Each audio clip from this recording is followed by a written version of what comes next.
clerk, Anna Niola. Thank you for joining us today and helping us through this meeting. Welcome everyone to the Tuesday, July 26, 2022 Washington County Board of Commissioners meeting. Board Clerk, if you could do us the honors, please. The Board of County Commissioners, also serving as the governing body of clean water services and all other county service districts, is now meeting in regular session Tuesday, July 26, 2022. Commissioner Feik? Here. Commissioner Rogers? Here. Vice Chair Willie? Here. Chair Harrington? Here. Thank you. Commissioner Treese is excused. She's on vacation. We have no updates to this evening's agenda to report this evening, so we'll move right into our public comment period. This is an opportunity for members of our community to speak with us on any subject matter they would care to for up to 2 minutes. Please note that we do have 2 public hearings later in the evening as well. Ms. Niola, do we have anyone who wishes to address us now? No one signed up for this period, but if anybody attending would like to speak now, please raise your hand.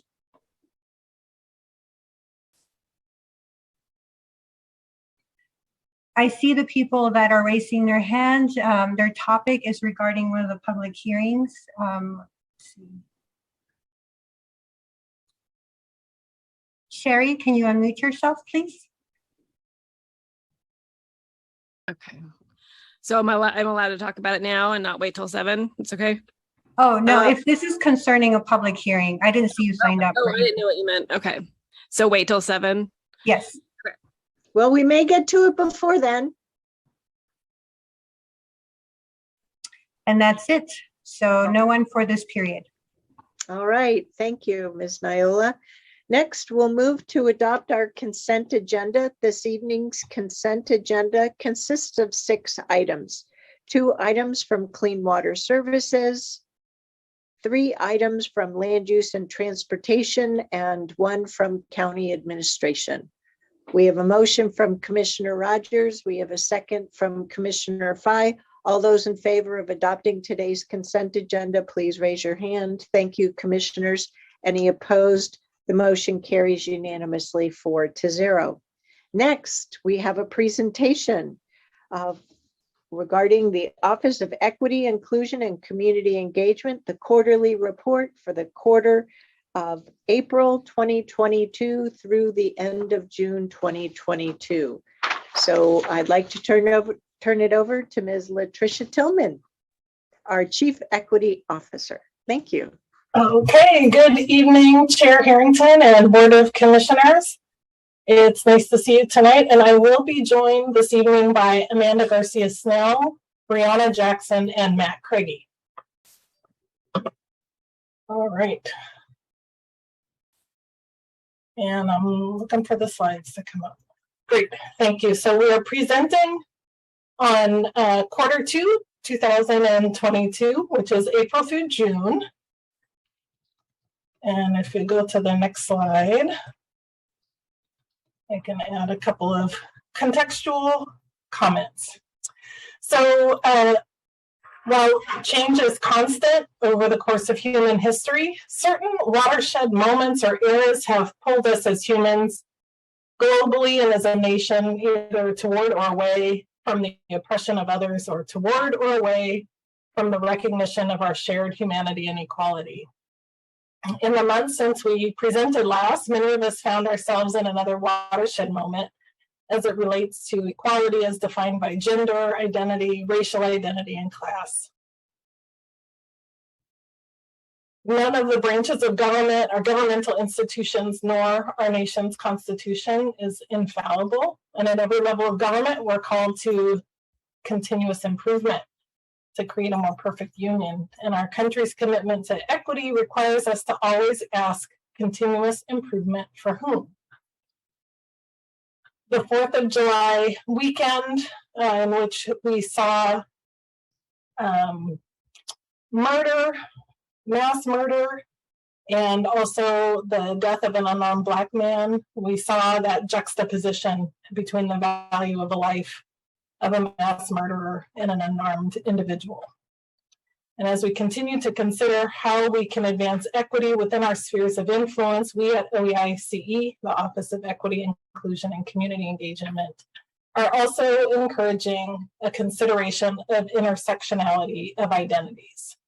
For example, while Washington County strives to address present-day inequities, such as birth outcomes, we are focusing in on poor outcomes borne by Black women related to infant and maternal mortality. As we do that, we have to recognize that the experience of pregnancy for Black women during slavery was coerced and without consent. In fact, the very field of gynecology has its roots in white men's use of Black women's bodies for research, again, without consent. The professionalization of nurses, marginalized Black midwives and doulas whose knowledge had roots far more historical than Western medicine. And in many of our lifetimes, white healthcare institutions subjected Black women, Latinas, and Indigenous women to forced sterilization in the name of public health, again, without Black, Latina, and Indigenous women's knowledge or consent. Our equity work, whether local or on a larger scale, has to recognize the intersection of gender, race, and class in order to dismantle the structures that make it possible to undermine fundamental rights to women's health, infant health, and bodily autonomy. Similarly, as our workforce was once again reeling from the mass murders in Buffalo, New York, and Uvalde, Texas, we've also spent time reflecting on the causes of gun violence in our communities, including the toxic combination of hypermasculinity, racism, the violence of poverty, and the legal legacy of physical violence, and the lack of value placed on Black, Indigenous, Brown, Latino, Latinx, and immigrant lives throughout our nation's history. Both of these examples are a reflection of how we in the Office of Equity, Inclusion, and Community Engagement approach our equity work. We lead with race, but we don't stop there. We consider the ways our society and our county policies and practices marginalize people across race and age, race and geography, race and class, race and gender identity, race and sexual orientation, disability, and veteran status. We cannot ignore the fact that in all of the various ways people have experienced marginalization, racism compounds that marginalization even further. To move forward, we have to consider both our universal goals for equity and how people in our Washington County community experience barriers to the best possible outcomes. Next slide, please. So what do we do to advance equity? So equity, as you all know, is focused on outcomes. We will have achieved equity when we can no longer predict outcomes by race, gender, sexual orientation, ability, veteran status, geography, etc. We will know we are on the way to equity when we can no longer predict leadership, access to power, and participation in shaping policy and programs by race and other social factors. In order to do that, we need robust community engagement to develop pathways to dismantle barriers to participation, to decision-making, and build processes that engage more voices, wisdom, and experience. That engagement will help inform not just our desired outcomes from our investments, but tailored strategies that recognize we don't all have the same starting point in life or in our families' lives. My experiences, challenges, and opportunities are not the same as yours, and vice versa. Equitable policy making, equitable program design requires identifying, understanding, and addressing structural barriers to optimal outcomes. It is a never-ending journey of listening and learning. Next slide, please. At some point in our quarterly presentations, I identified that we would be in the initial stages of change through 2022. That was so optimistic. Here we are halfway through 2022, and what I'm recognizing, as I am sure you are as well, that this is a cyclical rather than a linear process. We are definitely seeing initial results, as you will hear, but each initiative OEICE and others takes on to advance equity puts us back at point 2, change introduced, of introducing change, point 3, resistance, and point 4, unlearning, until we see more initial results. In the context of transitioning to One Washington County, design the future in the upcoming community strategic plan for Washington County, while still weathering the COVID pandemic, this organization continues to adapt to change on multiple fronts. The graciousness of staff towards each other as we move forward with exceptionally full plates has been something that continues to impress me. Next slide. As our work evolves, one thing that we're learning in OEICE is that there is less and less separation or distinction between community engagement and equity, diversity, and inclusion work. Community engagement is a central pillar of effective equity work. So as we move forward in our quarterly reports to your board, we will separate out the work for reporting purposes and in our team structure. However, we are noticing that it is becoming increasingly challenging to separate out the community engagement from the equity, diversity, and inclusion work as we move forward. So just to touch base on 2 points that are new within this timeline, we just continue to add to it.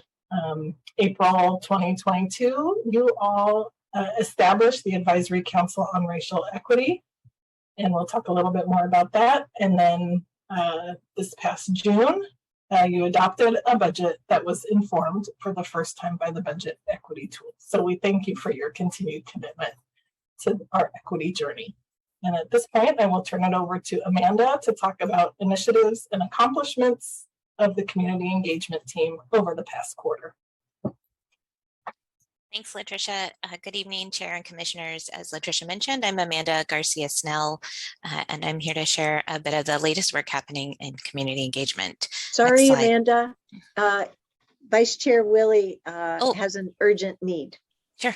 Well, it isn't an urgent need. I just want to respond back to ask for clarification from Latricia when she said it's becoming more increasingly difficult to separate out equity from community engagement.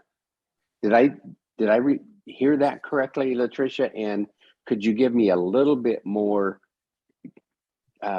information behind that? Because that seems that doesn't seem to jive for me. So can you give me more information on that? Sure, and it was really just more in how we structure this quarterly report. In the past, we've had a community engagement section, and then we've had an equity section. And now we see more community engagement around some of our critical equity work. And we also see our equity work involving more community engagement. So it's more that for us, the lines are blurring in how we've structured our reporting process.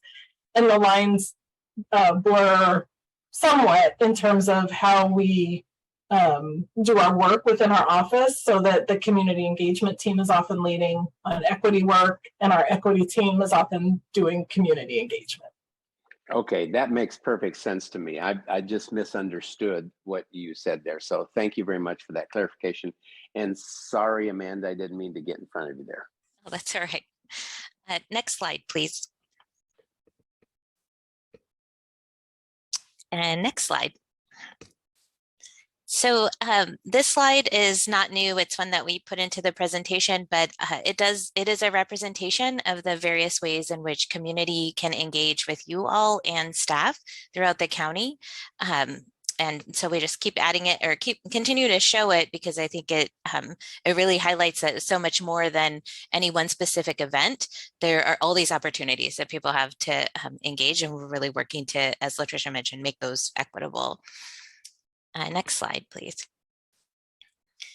So beginning with some of our externally facing projects, we have reapportionment, which, as you know, now we are conducting the community engagement in 3 phases. We're currently in phase 2 and planning the planning stage for phase 3. To accomplish this work, which includes in-person and virtual events, as well as digital engagement and an online survey, and some of those things are focused specifically on culturally specific participation. we are working with espousal strategies to help us carry the water on that work and really ensure that we're and community-based organizations to ensure that we're connecting with the community. And then, as you heard earlier today, we had a last-minute opportunity to be at the fair on Saturday, and with the proposed map option, the proposed district maps to share with the public, and we had about 47 people identify their preferred option over the course of the day. So that was pretty great, because that was sort of a last minute pull together, and we were happy that we were able to do that. And thank you, Tom and Sylvia, for representing us, as well as OEIC staff. Then CPO revisioning. So this is a long-term project that will start by looking at CPO boundaries to potentially align with the new commissioner districts. So it's really, we won't fully kick this work off until we have a better sense of what the districts will be, and until those are approved by you all and later this year. But until that work is in full swing, we have contracted with Linda Jaramillo to facilitate conversations and to help us develop service agreements in the interim period that we can have with CPOs and CCI, so that we can have really clear roles about the work that we're doing together. This service agreement process has already begun with a survey to CPO leaders and CCI representatives, and then she'll be having more in-depth conversations with them. For civic leadership training, we received some really great proposals from a variety of culturally specific community-based organizations, and so much so that the requests are over twice as much money as we have set aside to provide for this project. And so we're really, as we review those proposals, we're really starting to think creatively about how can we fund these things, or what can we do to provide comprehensive civic leadership training opportunities to the community. And so I'm super excited about the response that we got, and we'll keep you posted on how that goes. In terms of the quarterly town hall, so we held this Q2 town hall on June 23rd. It was focused on resources and programs for older adults. There were 20 people on Zoom that were not staff, and at the time, 22 views on YouTube. I just checked this morning, and we were up to 79 views on YouTube. And so we have started planning the Q3 town hall, which is scheduled for September 28th. Next slide, please. In regard to regional partnerships, and this is one of the examples that Latricia was referring to, we're working with the cities of Hillsborough and Beaverton to conduct ARPA-related community engagement. And the three of us jurisdictions will be contracting with a team led by Espousal Strategies, and included in their team are a variety of culturally specific and responsive organizations to help conduct that work. Really, the goal here is to have some shared community engagement practices and build capacity within CBOs for community engagement. There's been a fair amount of administrative work to get to this point when you have three jurisdictions involved in that type of process, but Espousal is officially on board, and this week we will introduce them to the COVID Racial Advisory Group, who had a significant role in helping us with the RFP and selecting the contractor. Next slide, please. So for our internal projects that we're working on, the Equitable Community Engagement Policy, which I brought to you a couple of weeks ago and will bring back after more fiscal and legal analysis, as well as more stakeholder input. And I'll be coming back to you in September with that, I think tentatively scheduled for September. And as a reminder, this policy is really about ensuring best practices across the organization for equity-centered engagement. It's also related to the ARPA work in the sense that the jurisdictions have committed to alignment of best practices and engagement strategies in an effort to reduce burden to community-based organizations and the community as a whole. And so we'll be working closely with the jurisdictions on that too. Sorry, not specifically on the policy, but on those strategies. And boards and commissions. So we continue to use the data that we collect in the application process to inform our recruitment work. In addition to that, the Equity Leadership Council Committee that's focused on diversity and inclusion best practices for boards and commissions has been working for over a year on standards and shared practices related to recruitment, onboarding, training, bylaws, all things boards and commissions in the county. They're really, it's a great committee. They've been really motivated. They've taken on some big pieces of work. In that process, their work has also really highlighted the need for us to think about the overall role of boards and commissions in the county, which is a big question. And so I think we're just kind of recognizing the need to start thinking about that, and where do they fit in the community engagement spectrum, and you know, what are we asking of them, et cetera. And so lots of big questions related to that, and we'll start looking at this in the coming months and figure out what we need to do. The Land Acknowledgement Implementation Group had their kickoff meeting at the end of June, and is really ready to hit the ground running with looking at the recommendations from our Indigenous partners in relation to county practice. And so they're going to start with looking at the various types of meetings that are held throughout the county organization, held by the county organization, and really start to dive into, you know, what are those meetings? What is, you know, how could they be categorized in a sense of how does the land acknowledgement, you know, how would it be most relevant and meaningful to recognize in those processes? Next slide, please. So bridging between internal and external engagement are our Cultural Heritage Month celebrations. And so these, as you may know, these started out as a small way to raise awareness and celebrate with staff, and they really have become pretty popular opportunities to build relationship and community connection internally and externally, and in some instances have led to policy change, as we saw with the Juneteenth holiday and the creation of the Asian American, Native Hawaiian, and Pacific Islander Business Council by the Washington County Chamber of Commerce.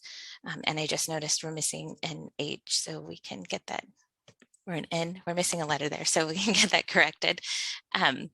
But these staff, there's some pictures there, staff marching in Pride Parade and the Juneteenth celebration. And so there's been a lot of interest and excitement from staff to participate in events, and a lot of creativity around, you know, what are the ways in which we can celebrate. Next slide. And then finally, our e-update. So it continues to grow with increased subscribership, and it seems to be well received. It's a way for us to share engagement opportunities. We do this on a weekly basis, and we have been sharing other information as well. Sometimes, you know, health alert information, COVID testing opportunities, or heat advisory stuff. So opportunities to share that information, because we do put it out weekly, and it is intended for CBOs and other community stakeholders. And so we're up to about 620 contacts on that list. And with that, I will pass it back to Latricia. I think you have one more, Amanda.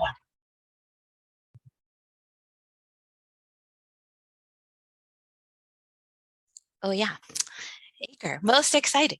Well, or certainly very exciting. I don't want to say the most exciting, but so the as you know, the Advisory Council on Racial Equity, we just had the launch last week.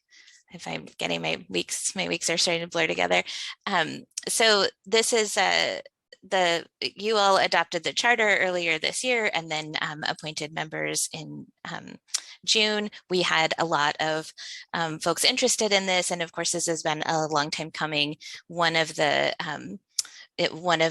components of the equity resolution, and so very exciting to officially be launching this group. It's a great group of community participants, and the chair and Commissioner Treese are also on ACRE, as we affectionately call it. And with that, I will pass it back. Great. Thanks, Amanda.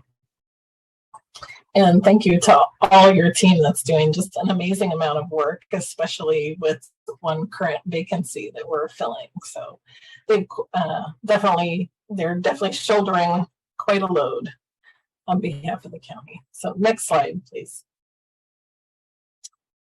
All right, so we're going to pivot to focus on the work related to equity, diversity, and inclusion. And the next slide, please.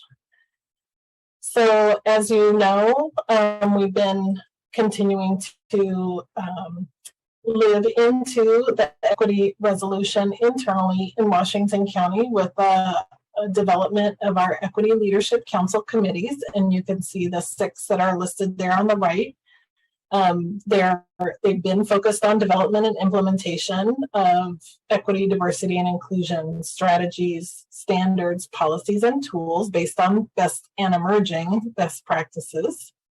Next slide.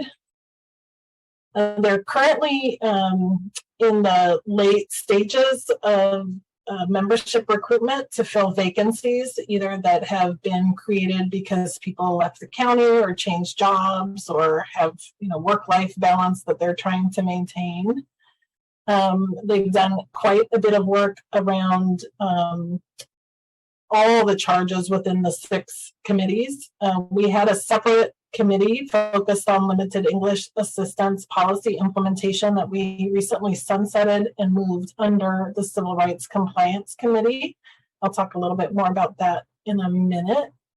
And then, as you know, they developed the budget equity tool under the leadership of Ashley Horn, our equity policy manager. Work in progress now is co-creating a legislative equity tool with government relations and the Equity Leadership Council Equity Policy Committee. And they're hard at work on the bilingual pay policy update. This is something that has been a high priority for our office since its inception, and I know a priority for many others within the county. And we're using equity best practices and engagement, staff engagement, empowerment practices to help inform a thorough update of that policy. And then we will pivot from that policy back to develop policy and procedures for our employee resource groups to get those launched. Next slide, please.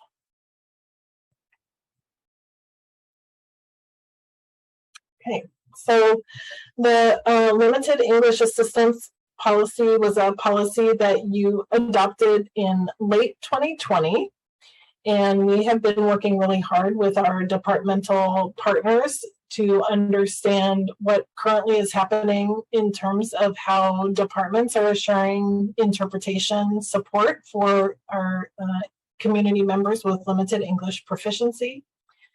But we have also built into the budget equity tool an explicit ask for how much we're investing in interpretation, translation, and accommodations for people with disabilities. So when we think about language access or language access support, we think about multiple languages, including ASL, but also like large font or Braille for people with disabilities. As I mentioned, the LEAP committee sunsetted and will be moving under our Civil Rights Compliance Committee, as this is a pillar of Title VI of the Civil Rights Act, which is focused on client civil rights. And we are continuing to work with departments to identify their vital documents for proactive translation. What you see on your screen as part of the work that we're doing countywide, we will be installing large I Speak posters with multiple languages in public-facing lobbies to make it easy for individuals to identify the language that they speak and what language they need interpretation in, and to communicate very clearly that interpretation services are free to the public. And then we have also printed an array of I Speak cards, and these are like wallet-sized cards that are on one side in English say, the language that they need interpretation support in, and on the other side, in the person's preferred language, explains that they have a right to a competent interpreter free of charge. These will be available for order from our for our community partners. So we will make those available to community partners to distribute to the communities that they serve who need language assistance. Next slide. So we're really excited about that. Next slide. I just wanted to close the loop on the budget equity tool. This is information you've already seen several times, but I wanted to put it here for posterity, just to reflect that the budget equity tool was developed less than a year ago, was piloted briefly in 2021, and then was adopted and applied in our budget season in 2022 with the results that you see in front of you, codifying our investments that will help advance Washington County towards equity. Next slide, please. And I tried to connect all the dollar slides together. So pivoting slightly, focusing on an update, we've been kind of making our way through a year of reporting on our spending for minority, women, emerging small businesses. There's a number of other designations as well, but they all fall under the COVID acronym, which is the Certification Office for Business Inclusion and Diversity. So as you can see, about the beginning of the 21-22 fiscal year, very small spend rate, but fast forward to the end of this fiscal year, our total COVID spend was about 3.74%. This is based on 36 contracts with currently certified COVID suppliers, and some suppliers go in and out of COVID certification. And so this is based on which suppliers were certified at the time that this report was put together. Next slide, please. To break that down a little bit further, you can see all the various designations that are included under that COVID umbrella. So Native American, LGBT, disabled veteran, DBE, which is disadvantaged business enterprise, women business enterprise, minority business enterprise, etc. And so as of July 1st, 2021, 37% of total vendors registered were I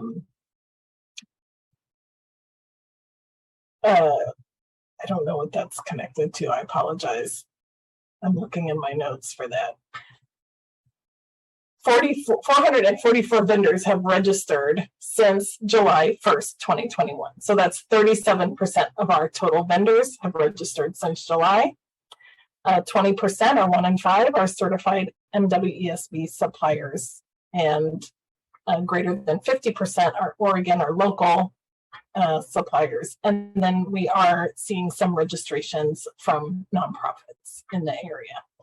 So this chart kind of points to the need to update our data systems because, as I mentioned before, certification and self-identification are two different things. This is self-identified entities, self-identified as minority, women, emerging small business, or other designations.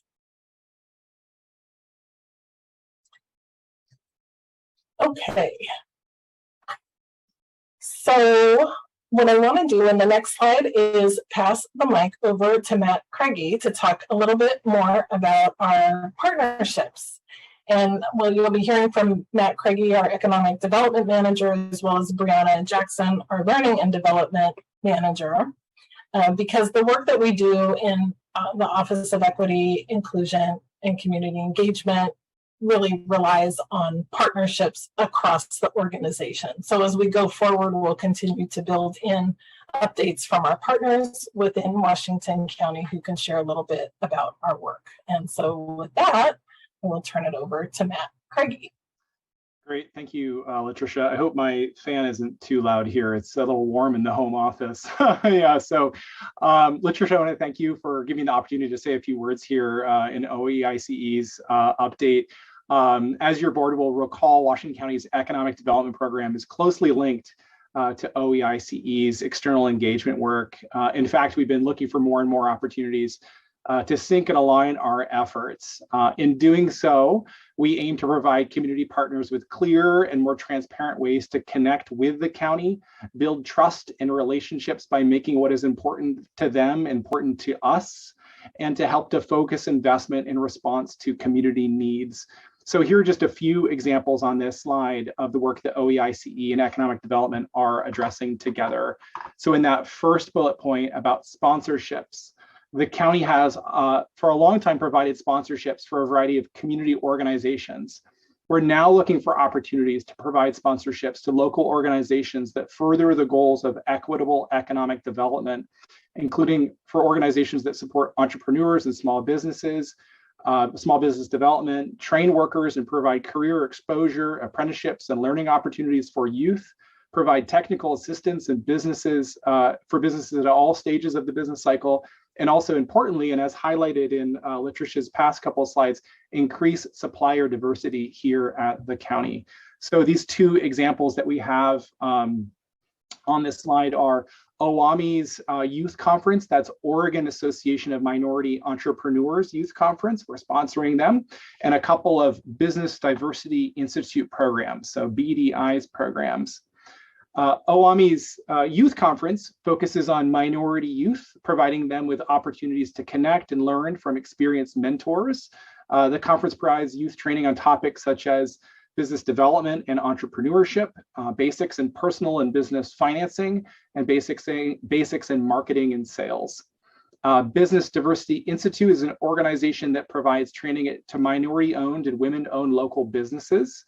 BDI's Leadership Recharge sponsorship helps to fund businesses to attend this event, where they can build their network and gain access to curriculum such as business planning, business transitioning, leadership, marketing, and financials.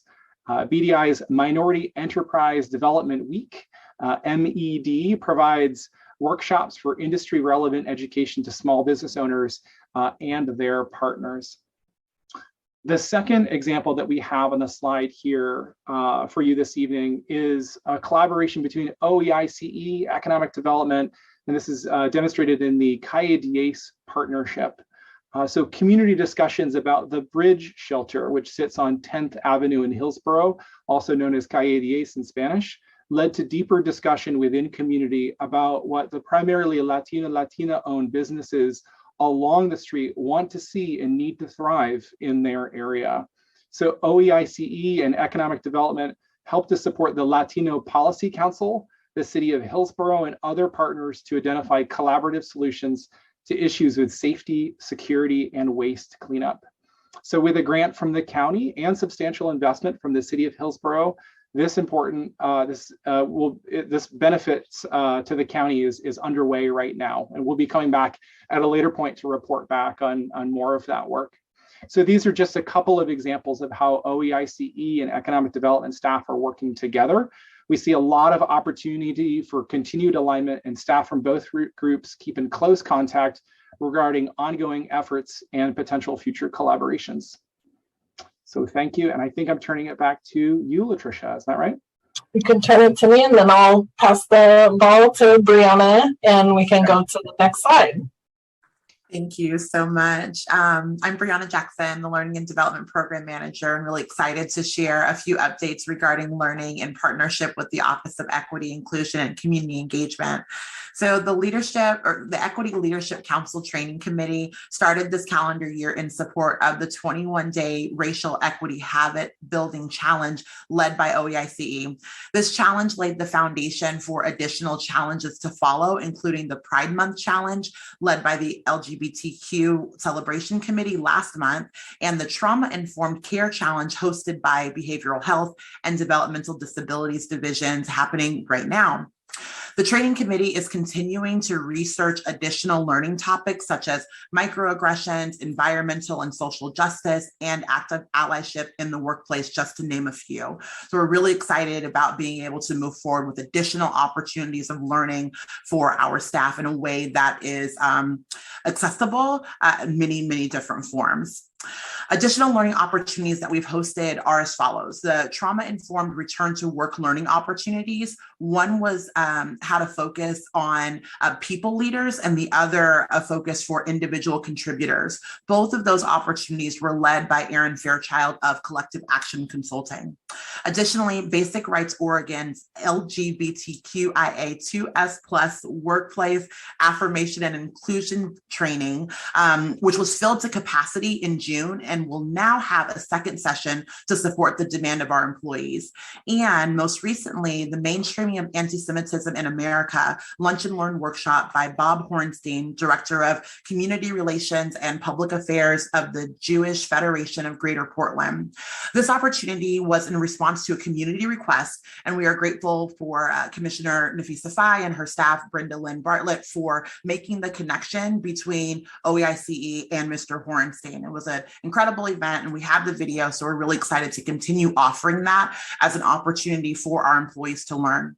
Something that I want to note about a couple of our opportunities is that we've also been able to partner with our benefits department to be able to offer wellness points as incentive for our employees to be able to attend these learning opportunities, which is really helping us to bridge the gap between not only like health and well-being, but actual career well-being and learning as well. Next slide, please. Next slide, please. Okay, thank you.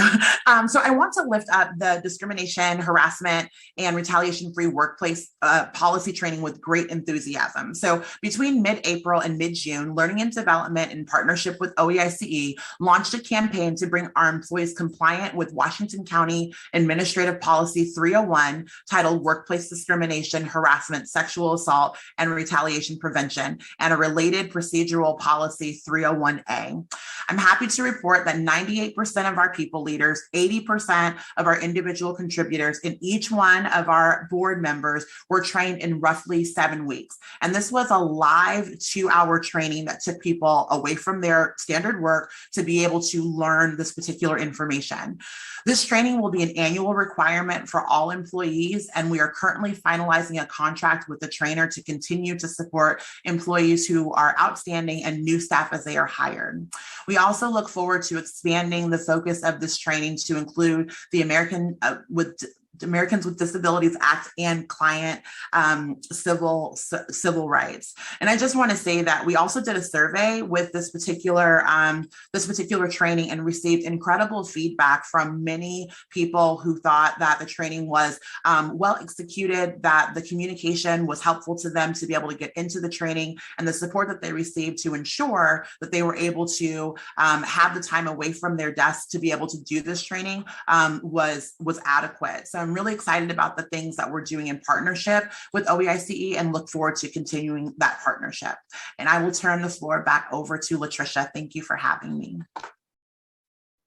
Great. Thank you, Brianna and Matt, for your updates on our partnerships together in those areas. And as I move towards closure, I'll just highlight a couple of other partnerships. Next slide, please. Thank you. So one of the areas of partnership that is really essential to equity, diversity, and inclusion work is our partnership with human resources and the entire human resources team. But I really want to call out and appreciate the leadership of our Chief HR Officer and our talent acquisition team. So one of the items that has happened as a result of our partnership is that HR is eliminating pre-employment screening tests unless validated or required for certain public safety jobs. This practice was eliminated because it was determined to be a barrier to a large number of applicants who dropped out of the recruitment process at this step. And we found that some tests also resulted in a disparate impact for applicants who were Black, Indigenous, and Latino or Latinx. So really excited to take the time with HR to understand the dynamic and the impact of a practice that was longstanding within the county, and to understand its impact while it seemed neutral in its practice, understanding that it had a disparate impact. Second, we're really excited to be contracting with an organization called Workplace Change, a culturally progressive full-service human resources consultancy. They are working with the talent acquisition team to identify and implement equitable best practices in recruitment, hiring, and retention of people of color. So that's really exciting. They're engaging on their own assessment and change process. And then, as I mentioned earlier, OEICE is currently updating our bilingual pay policy. We're centering the experiences of bilingual staff to identify immediate and long-term solutions to the shortcomings of the existing policy, which falls short in supporting those who are providing vital language service to our community. One update that happened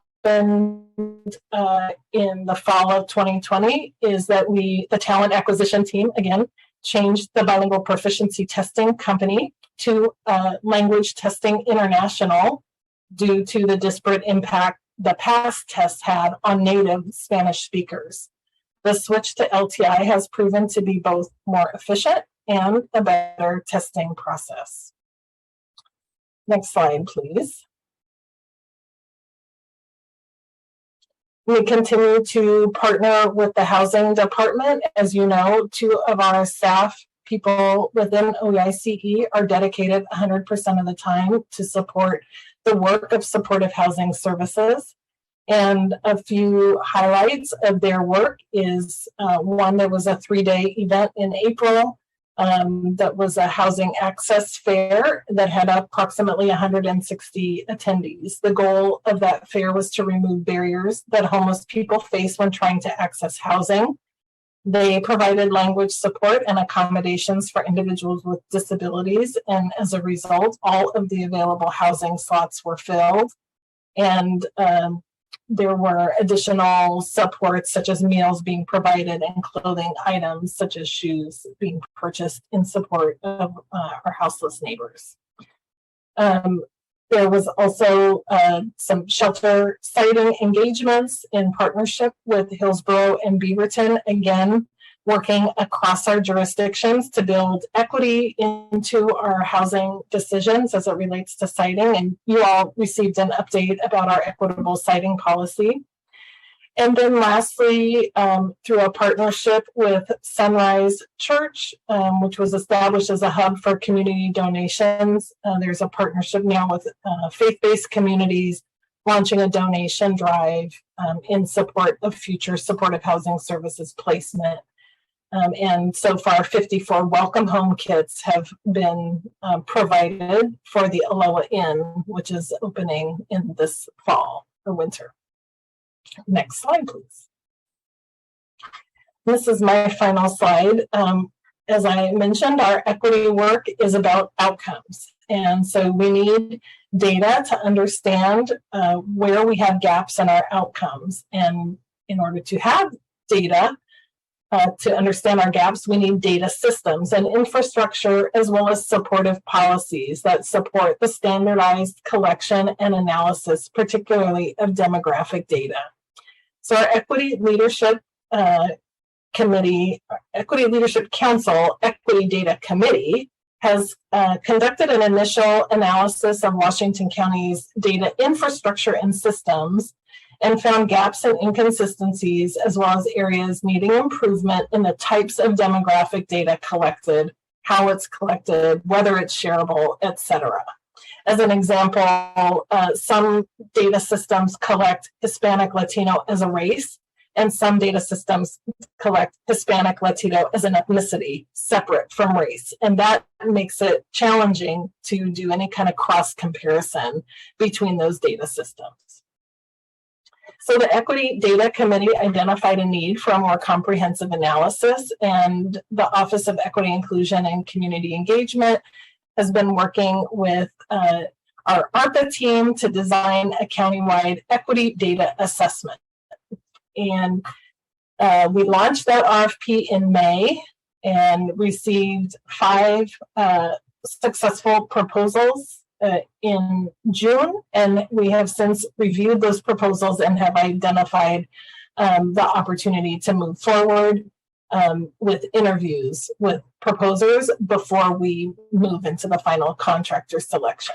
But we anticipate that that will help to launch a very thorough, comprehensive equity data assessment, which will put us on a road to being able to develop our ability to collect and report out equity data. In addition to that equity data assessment through our ARPA funding, we will be hiring a civil rights compliance trainer. That person will be training organizations who are receiving federal ARPA dollars in their responsibility for compliance with civil rights, both employee civil rights as well as client civil rights. And we'll also be training our contract managers so that they can help coach our funded organizations as needed to come into compliance. We're also building out an equity coach kind of position to help ARPA funded projects think about how to more robustly build equity into their projects.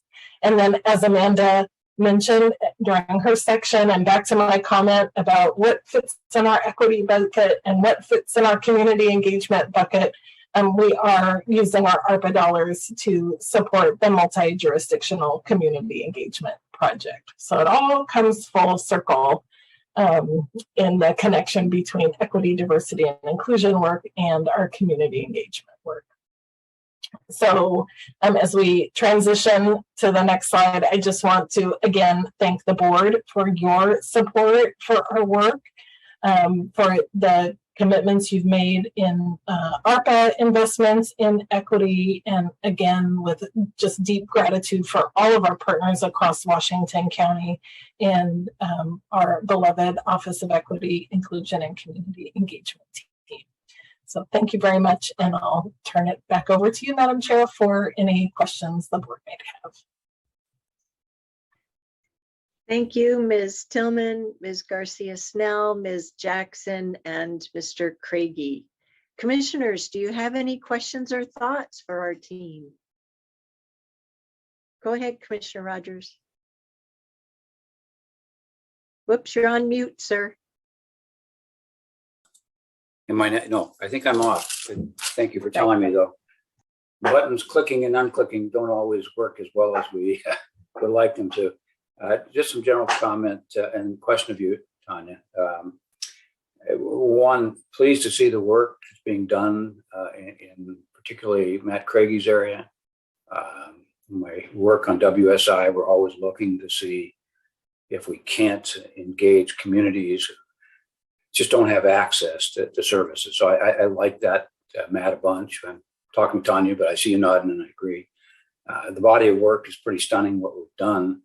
So that's all interesting. One of the questions I have, to be kind of the Grinch of it, and I did that early on, so this isn't anything new, is what was this going to cost? And originally, we all supported the work. I still support the work.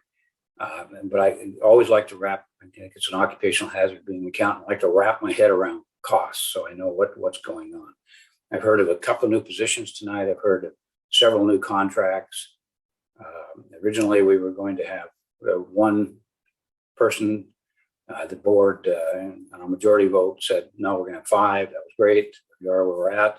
And I certainly can't take exception to any of the great work that's been done, but I'm trying to understand what this is all costing, including benefits, so that I get asked that, if you can't imagine the number of times in the community, what is the program costing? And so nobody else may need to know, but I have an information need. As a chair, I like what she says that all the time. She says she has an information need. I have one that I would like to be able to take out to groups and say, this is what our cost is, and this is the benefits. So anyway, that's my point. I compliment you, Tanya. It always comes from the top.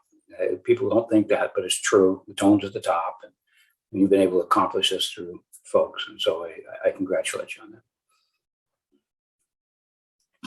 Thank you, Commissioner Rogers. And so we can provide that in a written update, because I do think that question has been raised as far as what does this cost through this budget process. And so, for example, Ms. Tillman had referred to the two positions that we're supporting SHS, which is our Supportive Housing Services program.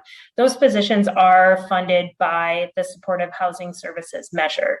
So as we think about equity at Washington County, it is about embedding equity practice in each of our departments. And so I would think of this as a centralized but decentralized effort, and that is in service to all of our community members as we move forward. So let me work with Ms. Tillman and providing that in writing, because this is a reoccurring question that comes up. It came up through the budget process, and we can provide that clarity of how we're structuring our work. And Ms. Tillman had referred to some of the costs and some of the outcomes, and we can make sure that we do include that into kind of a dashboard report to your board and also the community as we move forward, because we know our community and our community partners are also interested in this work.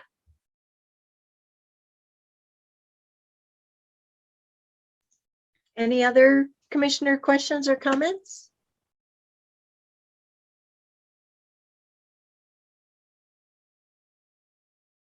Seeing none, I'll finish up. I want to thank you, as always, for these quarterly updates.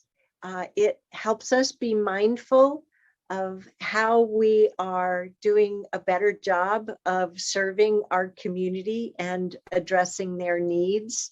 And it also helps us take stock and recognize our progress on this journey.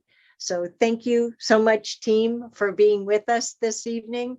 And Matt, I hope the temperature will cool this evening in ways that I'm not sure it did last night. So everyone, please stay safe, drink lots of fluids, take good care of yourself. It's going to be hot here for a while in the Pacific Northwest. Chair Harrington, can we do an agenda check-in? And I apologize, my mic wasn't working at the beginning of the meeting, but I do have an update on cooling shelters. And given the number of individuals that are on the attendee list, it may be beneficial to spread that word at this time, if the board is okay with an agenda change. Sounds like a great idea. Go ahead, Ms. Angie. Okay, thank you, Chair Harrington and board. And team, if they are on it, displaying a few slides. So I do want to provide the board and the community an update, given that we are in this extreme heat environment, our daytime and evening cooling resources and services. So much of what I will say, I am reading from the slide deck, but I do want to make sure that this information is available to our public, both from a verbal and also a written format. Because I know I and all of us can talk quickly right now or at any point in time. So in Washington County, we have close to 20 libraries and recreational facilities that are serving as daytime cooling shelters, some with extended hours into our evenings. An additional 14 other locations are serving as daytime splash pads or hydration stations. These locations, the cooling resources are all listed on the county's webpage and can be accessed by visiting www.staycoolwashingtoncounty.com. And that web extension is on the slide deck that you see displayed on your screen at this time. TriMet is providing free transportation to any cooling center in the 3-county region. Our encampment outreach staff are equipped with water, cooling towels, and other resources for those experiencing houselessness. This is the same resources that we are being made available to migrant farm workers. Next slide.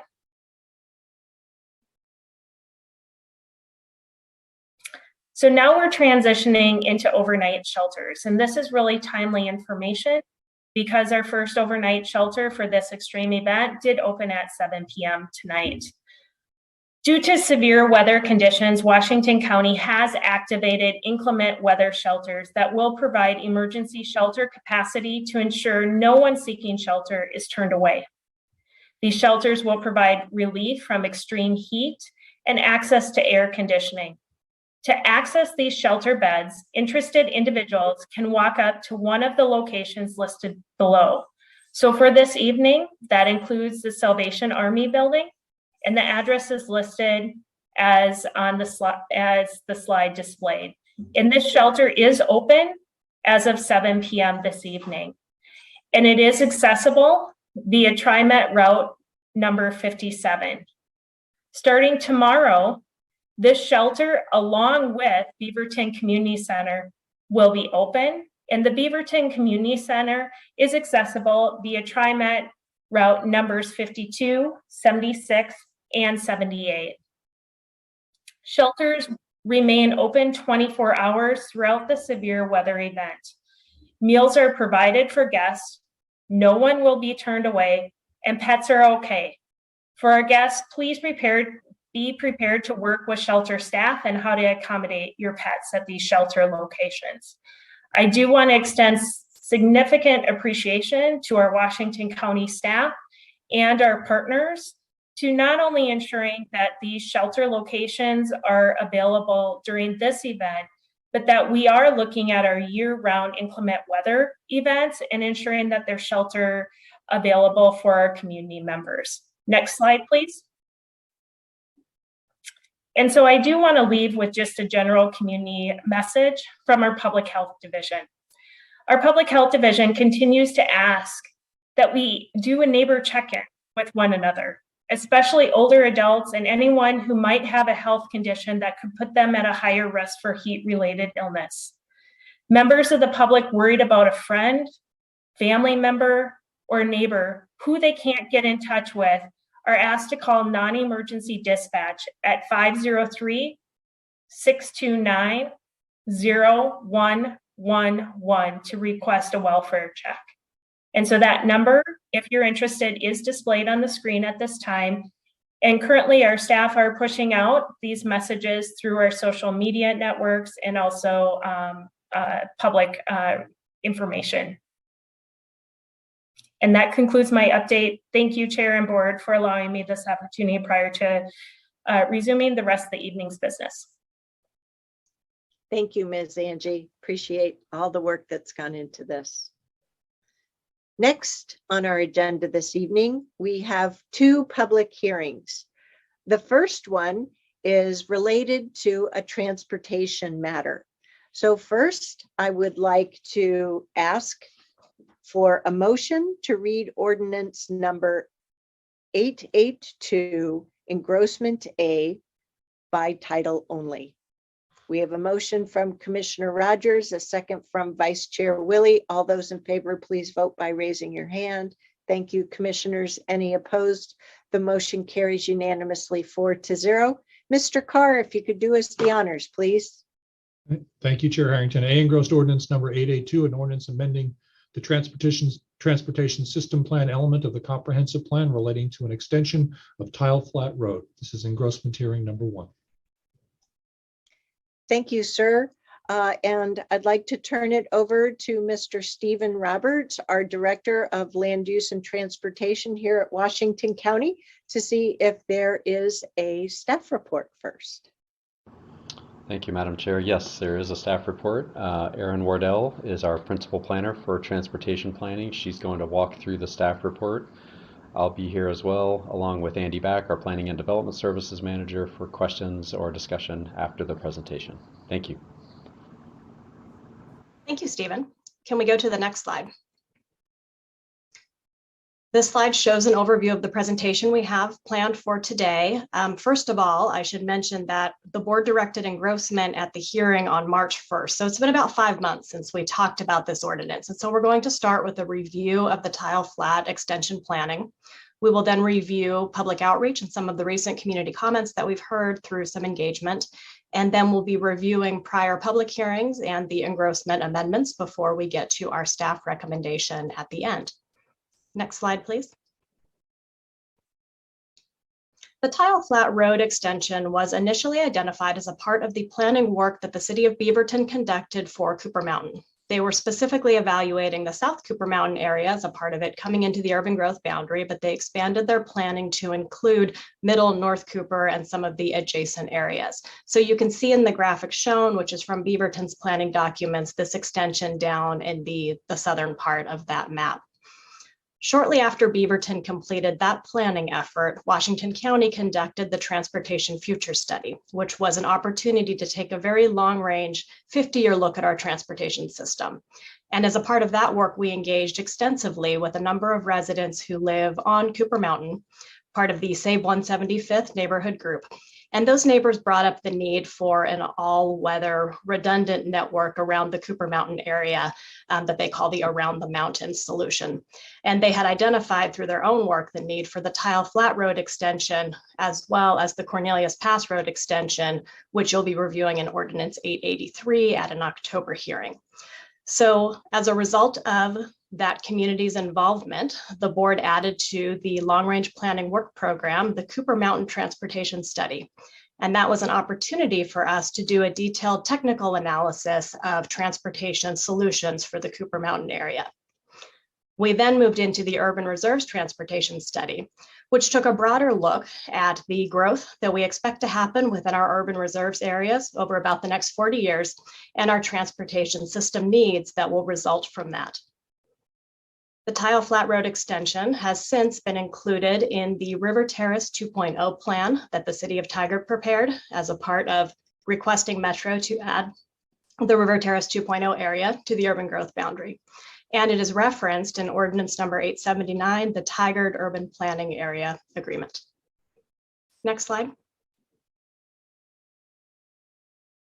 The proposed transportation system plan amendment before you would extend Tile Flat Road as a collector facility south from Shoals Ferry Road from its existing intersection with Tile Flat Road to the intersection of Roy Rogers Road and Bull Mountain Road. It would also add what's called a refinement area south of Bull Mountain Road to the intersection of Roy Rogers and Beef Bend Road. The purpose of a refinement area is that we have an identified transportation system need, but there are some unique constraints in the area and some planning work being done by Tigard and King City over on the east side of the road that needs to be advanced further before we're ready to officially draw a line on the map. And so that's why we have both an alignment for a part of this area and then a refinement area for another part of it. This is envisioned as a very long-range improvement. And quite frankly, this is one of the hardest things we do as transportation planners is try to take a 20-year look at what our system needs and why we need that. It's based on growth projections and it's based on compliance with state rules and laws guiding how we do long-range transportation planning. So we don't envision that we will have funding for this improvement in the near future, but adding it to our plan provides certainty and transparency to the community, and it informs other planning efforts that will be conducted over the next 20 years. It is unlikely that this facility would be built before the area is brought into the urban growth boundary. And I want to explain that a little bit because it's important. And the next slide, we'll talk a little bit more about the urban growth boundary potential expansion. The reason we think it's unlikely to be built has to do with transportation funding. We have a number of existing needs already identified in our transportation system that have been in line for a really long time. So it's somewhat unlikely that there will be funding available for this before it comes into the urban growth boundary. I think all of us expect that this will come into the urban growth boundary within probably our 20-year planning horizon, if not sooner than that. So while we could build it once the line is drawn on the map, it's unlikely that funding will be identified. The other benefit of waiting until the land is brought into the urban growth boundary is that portions of the road could then be built by development or through development, and it would not be an entirely publicly funded improvement at that time. So this last point really has to do with transportation funding and the availability of it for this particular project. Next slide. Now this slide talks about that potential urban growth boundary expansion. What you see in this graphic on the slide is an identification of the types of rural land that we have in Washington County.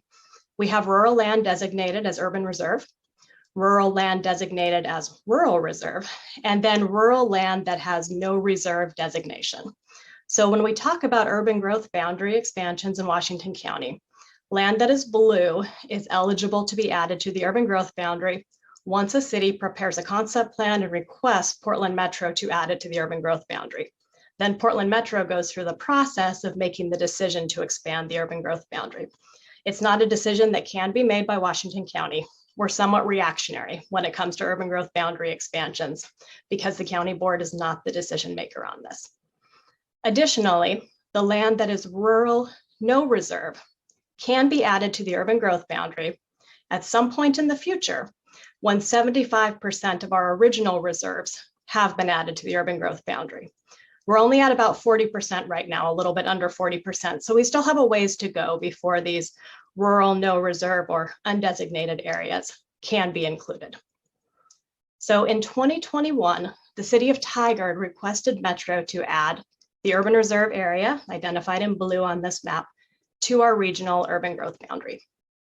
Metro's chief operating officer recommended to Metro Council that the expansion take place not through a regular urban growth boundary expansion, but through a land exchange process, which is not a process that the Portland metro area has done previously, but is allowed through state statute.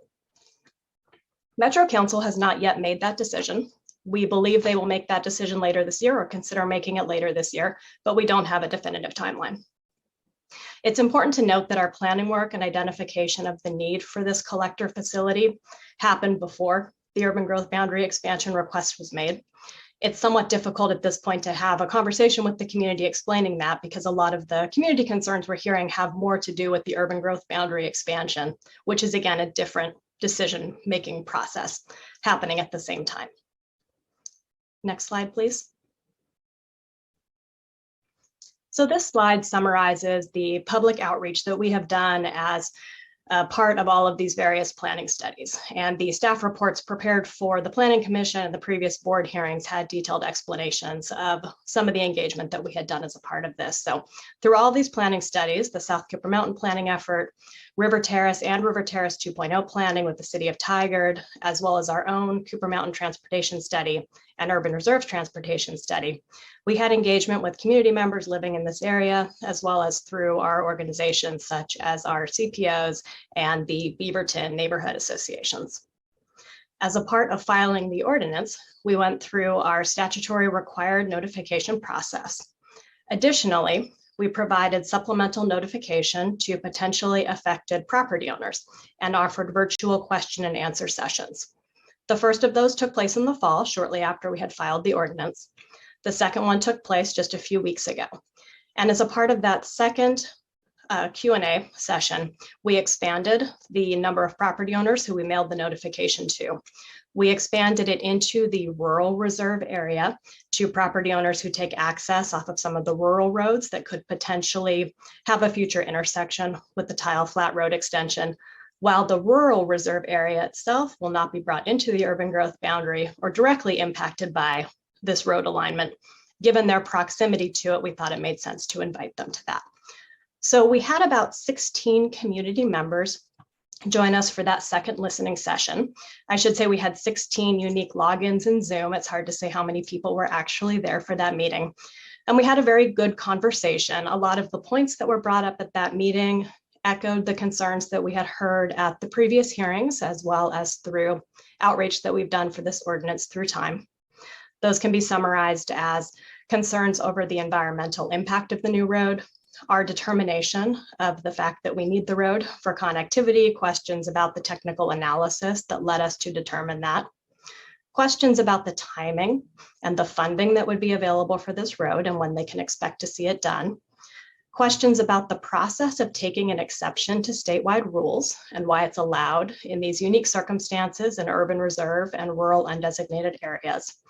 And then finally, we probably heard the most questions about the process of adding this area to the urban growth boundary. Fortunately for that listening session, we were joined by one of Metro's principal planners. And so he was able to speak for Metro and explain more about the technical process that Metro will be going through as a part of evaluating this land swap. So that was really the bulk of the feedback that we heard at that meeting. Next slide, please. This slide reviews your prior actions. The Planning Commission held their hearing on December 15th of 2021. The board held their first hearing on January 18th and then continued deliberations to March 1st. At the March 1st hearing, your board directed staff to engross the ordinance based on interpretation of case law that arose after we had filed the original ordinance. When we filed the original ordinance, we simply added the line to the map in our transportation system plan. Based on our review of case law, we determined that we also needed to add some text references within our transportation system plan referring to why we added that to the map. So our engrossment adds a specific text reference describing what we're seeing in the map. It also adds a strategy to our connectivity goal, which describes how adding this collector facility to our transportation system plan helps us to meet our connectivity goal. And finally, we are recommending the engrossment include the exceptions technical analysis as a technical appendix to our transportation system plan. That is not new information that arose since then. That information was included along with our original staff report. We're simply elevating it to become a part of our transportation system plan through this engrossment. Next slide, please. And I went through the engrossment changes now. So again, we do think that these respond effectively to case law and are what we need to do in order to be consistent with state rules and with that case law precedent. Next slide. So our staff recommendation tonight is to conduct the public hearing. And then as a part of the rules with engrossed land use ordinances, the board's required to hold 2 engrossment hearings. So this is the first of those. It's our evening hearing. Next week, we will have the August 2nd day meeting. And at that time, the board will have the opportunity to adopt the ordinance.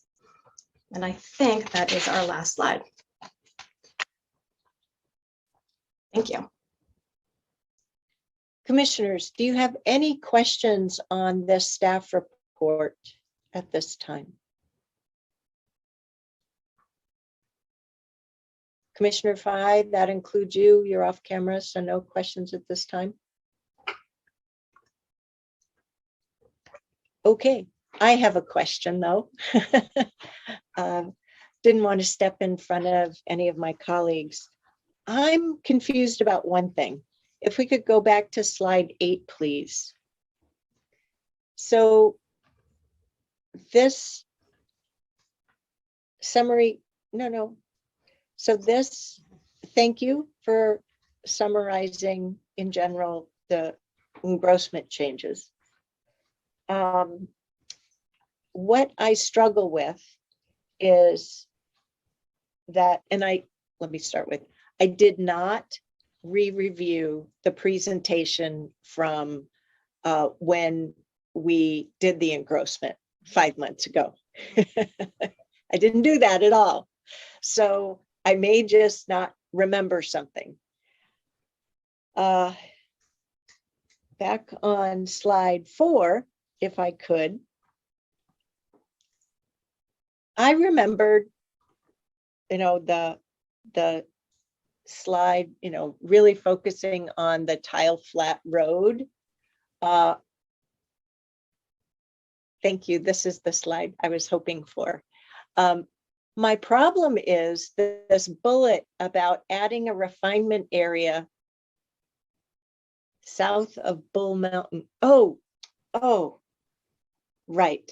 Never mind. I do this all the time. I confuse Beef Bend Road with Bull Mountain Road.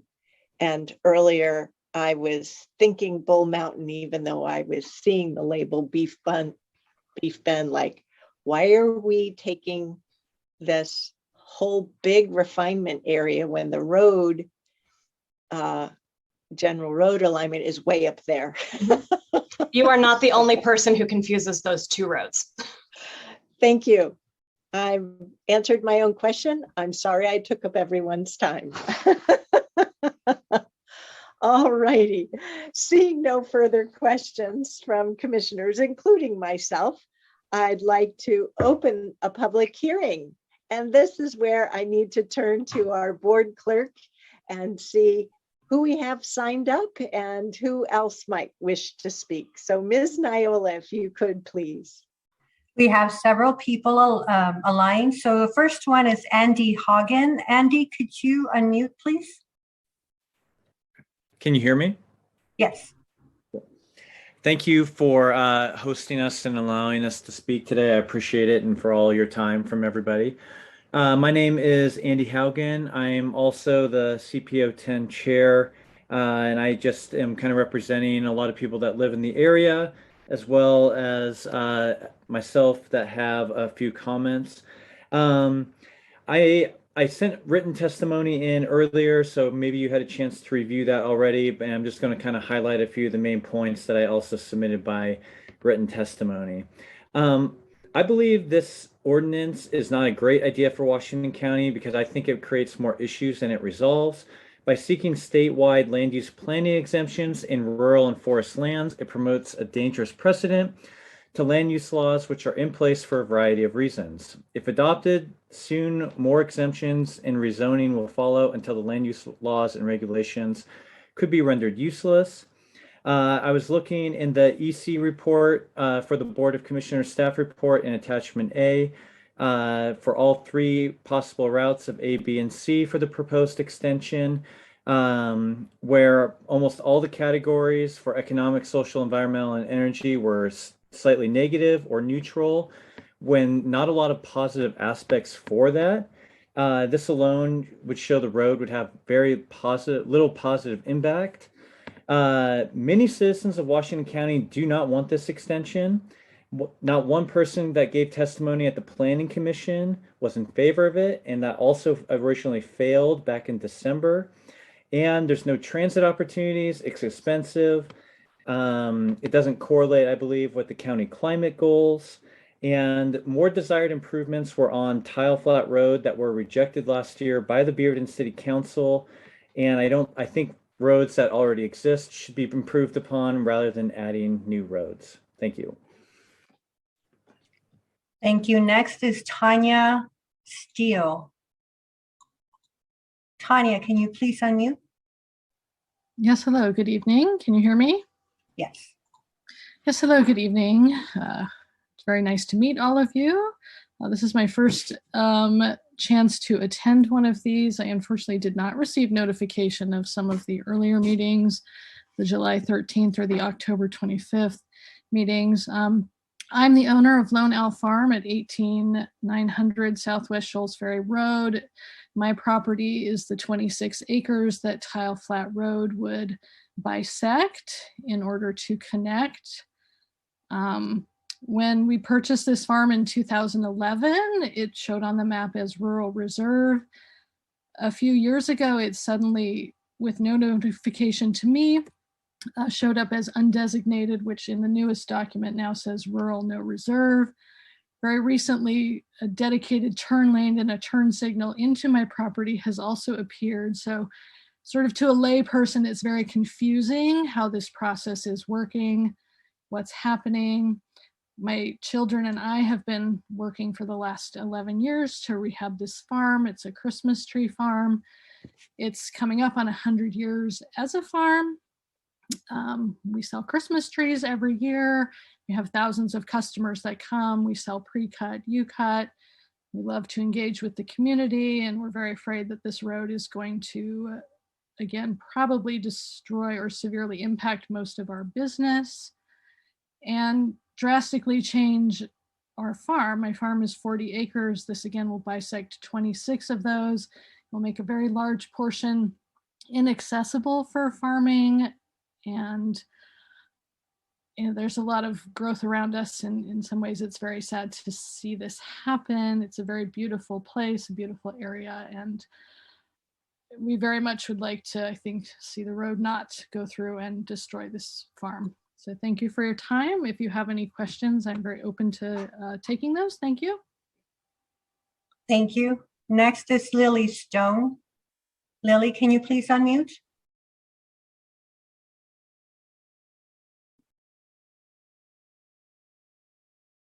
Lily, we can't hear you.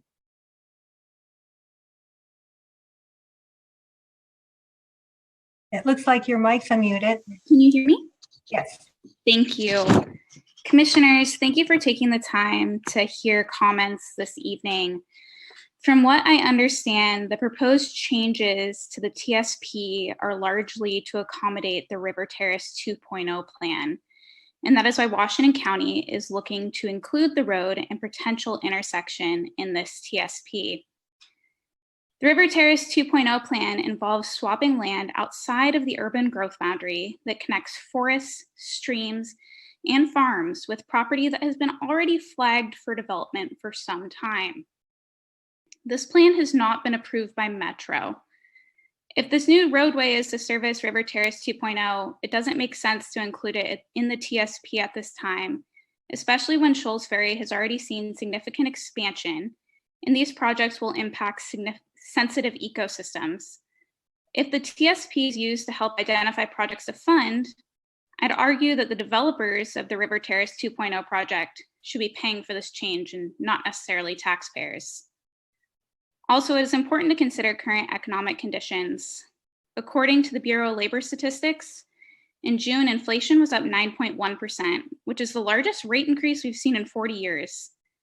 Consumer spending, which is a key indicator of a looming recession, is also predicted to decrease, as Wells Fargo is expecting that more people will be digging into their savings to cover the cost of goods. To my knowledge, the impacts of this level of inflation and a potential looming recession have not been considered when examining the population growth that would be used for these projects. Given that the TSP identifies projects for funding, I'd like to see Washington County be more conservative with the budget and only look at funding critical projects, not ones that could potentially happen or be funded by developers. Due to the uncertainty around this proposal and the environmental and economic impacts it would have, I encourage you not to approve engrossed ordinance number 882. Thank you again for your time. Thank you, Lily. Next is Andrea D'Amico. Andrea, can you please unmute?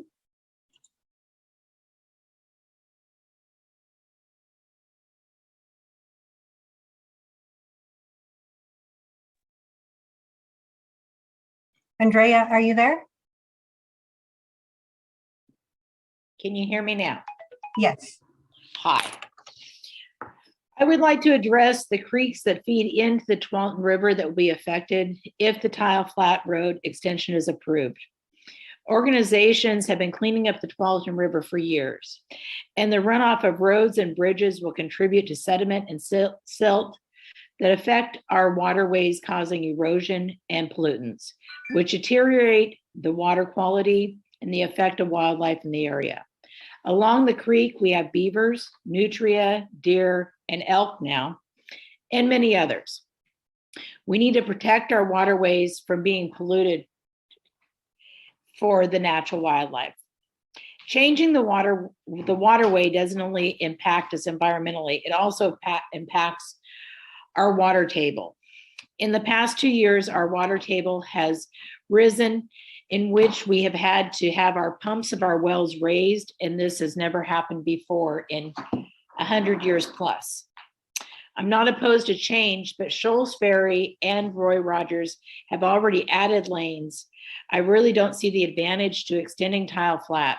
Roy Rogers and Shoals Ferry have as many lanes as TV Highway. And lastly, if this was proposed in December of 2021 and was turned down, why are we revisiting the expansion? And in 2014, Beaverton had their plan for South Cooper, and there was never a mention of extending Tile Flat. what's changed since then? The houses have just started to be built on South Cooper. I urge the commission to not approve the A engrossed ordinance number 882 due to the impact that it will have on our waterways and the wells of the remaining farms in the area and lack of clear need for this expansion. Thank you. Next is Carrie Parmentier. Carrie, can you unmute, please? That should be fine. Good evening, Chair and Commissioners, and thank you for your time this evening. Yes, I'm actually speaking on Ordinance 882 because I believe it's directly connected with Ordinance 883. I'm asking you to please, excuse me, I've got COVID at the moment, so I'm slightly struggling, to stop and think about this. The Planning Commission voted against this 4-2, yet it, as the last speaker said, it's back on the table, and the question is why. If we're looking at the proposal of Round the Mountain, then there's a gap between where Ordinance 882 stops at Tile Flat and where the proposed 883 stops at Clark Hill Road. The reason being the rest is rural reserves. This is not good planning. It feels it's being done by stealth, and in fact is not actually opening up for public consultation the way it should be in connection with everybody that will be involved. I agree with what CPO 10 Andy Hagan said at the start of this with the first public hearing.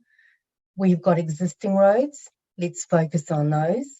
Stop taking rural lands for roadways. I was actually reading the Metro's COO's report, and they said that Metro is growing at half the pace it was 5 years ago. That is a real clear indicator, along with this upcoming recession or just slowdown that we all know is happening. Let's actually look and see what is needed and properly assess and plan to that, rather than long-term planning that could be extremely wasteful and not a good use of our funds that you manage on our behalf. Thank you for allowing me the time to speak. Thank you. Next is John Stone. John, can you unmute?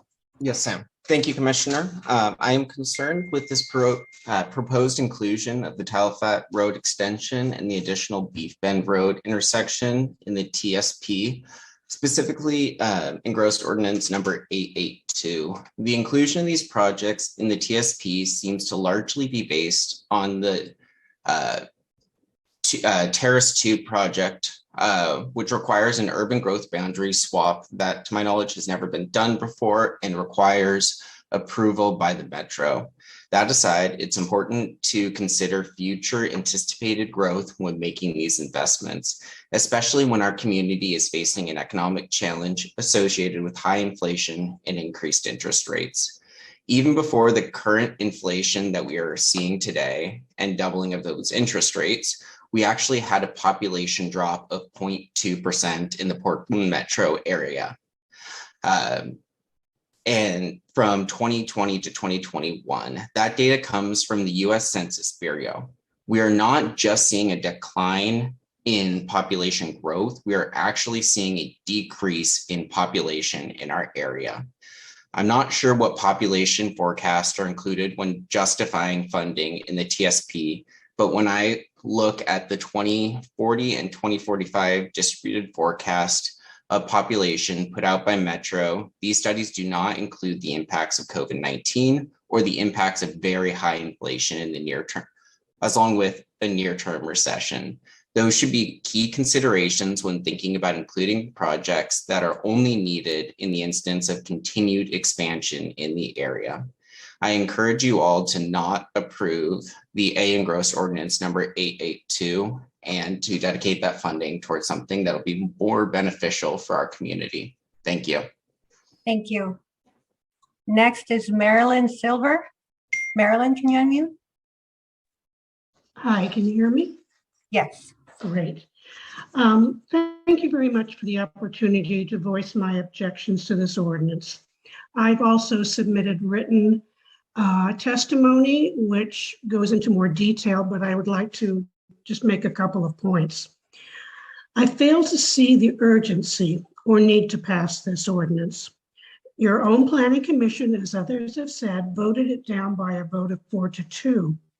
They acknowledged public objections and their staff report failed to persuade them of the need for this ordinance. The area impacted by this ordinance is outside the UGB, and Metro has yet to schedule public hearings on bringing the area into the UGB as a mid-cycle exception.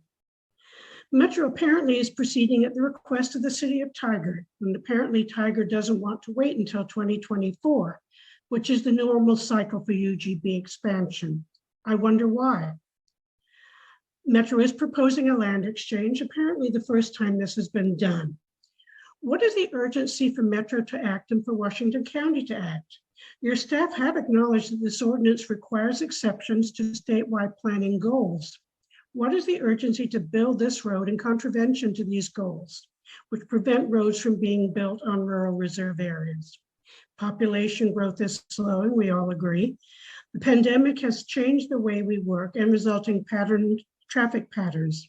And there are still areas in Washington County which are being developed. So what is the urgency for the city of Tigard to implement River Terrace 2.0? Their representatives did not attend your staff's question and answer session, so we don't know their motivation.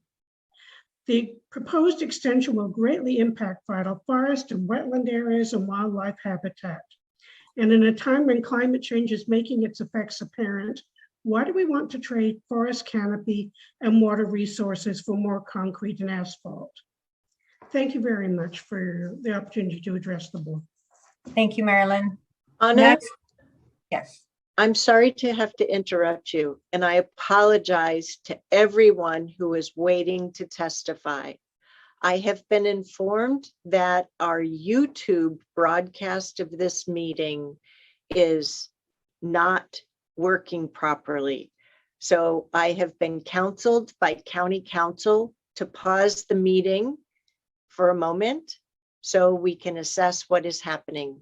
While I know completely that our video recording is for streaming video continues to work, I just need us to pause for a moment so that our team has the opportunity to investigate. Yes, Commissioner Rogers. Yeah, Madam Chair, I completely agree with you. Could we also just take a 5-minute break? We've been going at it and I need to kind of go off camera for a minute. Yes.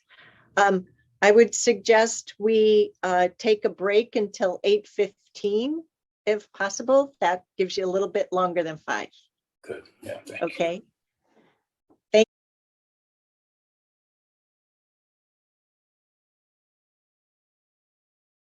you. In the process of the public hearing for our ordinance, engrossed ordinance 882, agenda item E1.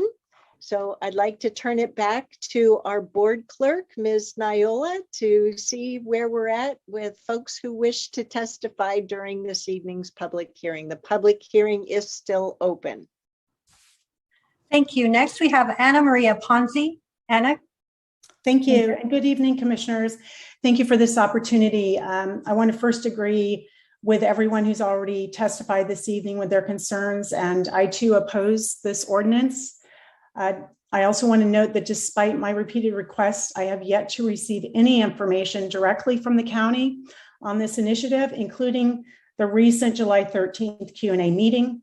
And like Chair Harrington, I also find the maps and this information very vague, confusing, and unclear. Over my 50 years, I've witnessed the encroachment of the never-ending development near our property off of Vandermost Road. Decades ago, when our family established one of the state's first wineries, we helped to protect our region's agricultural industry through state land use laws, including and most importantly, the adoption of the UGB. It's therefore incredibly disappointing to see how this once precious boundary seems to be so easily adjusted, devaluing its original intent. Had it been respected in coordination with responsible planning, any infrastructure should have come prior or at minimum hand in hand with the proposed housing.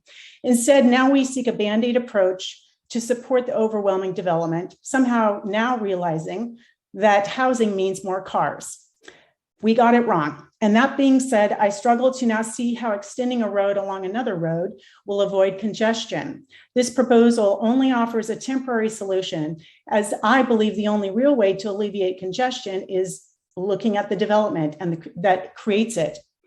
We've already seen the result of increased traffic on current connecting roadways from urban areas through farmland. Accidents have increased, human life has been sacrificed with fast-paced commuters. Likewise, the roads have become increasingly dangerous for the local farmers.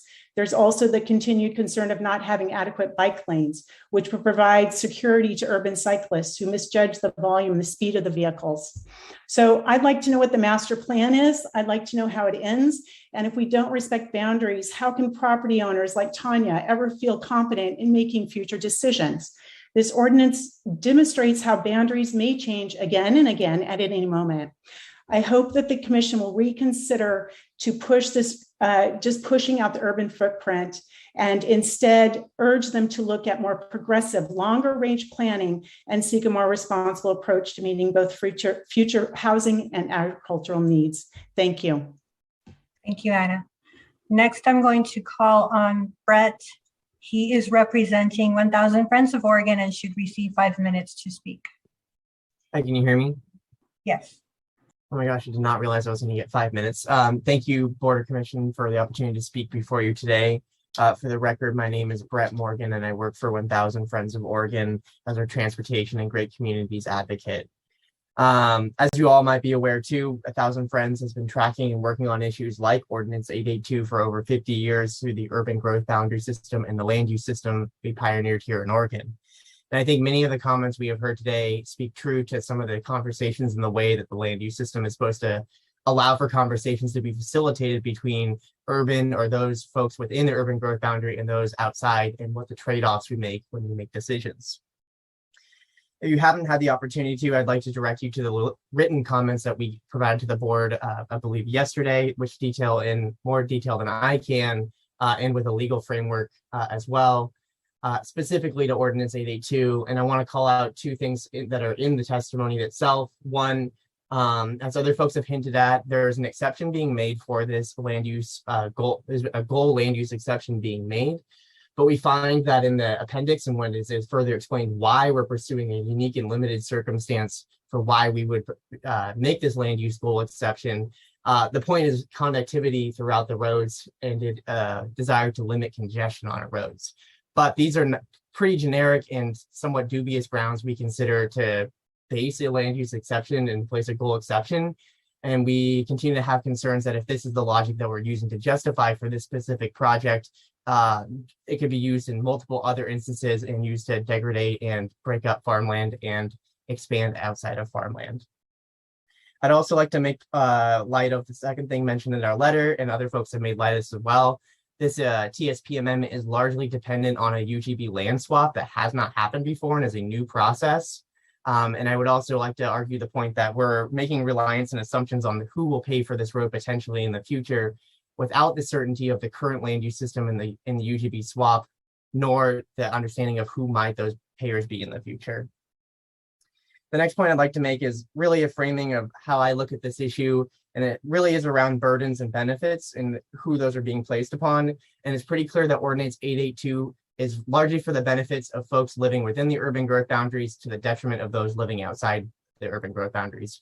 You've heard multiple pieces of testimony today from farmers, concerned citizens, people who own land, all variety of folks who all pointed out the fact that this road and its connection to Ordinance 883, I would again stipulate that these two ordinances are very much connected and one is dependent on the other for it to really be effective and to reach the goals that you are moving towards. But the construction of the movement towards 882 and the construction of the road eventually will degrade farmland, split up farmland, and really limit the ability of our region and our county moving forward to keep working lands in working fashion.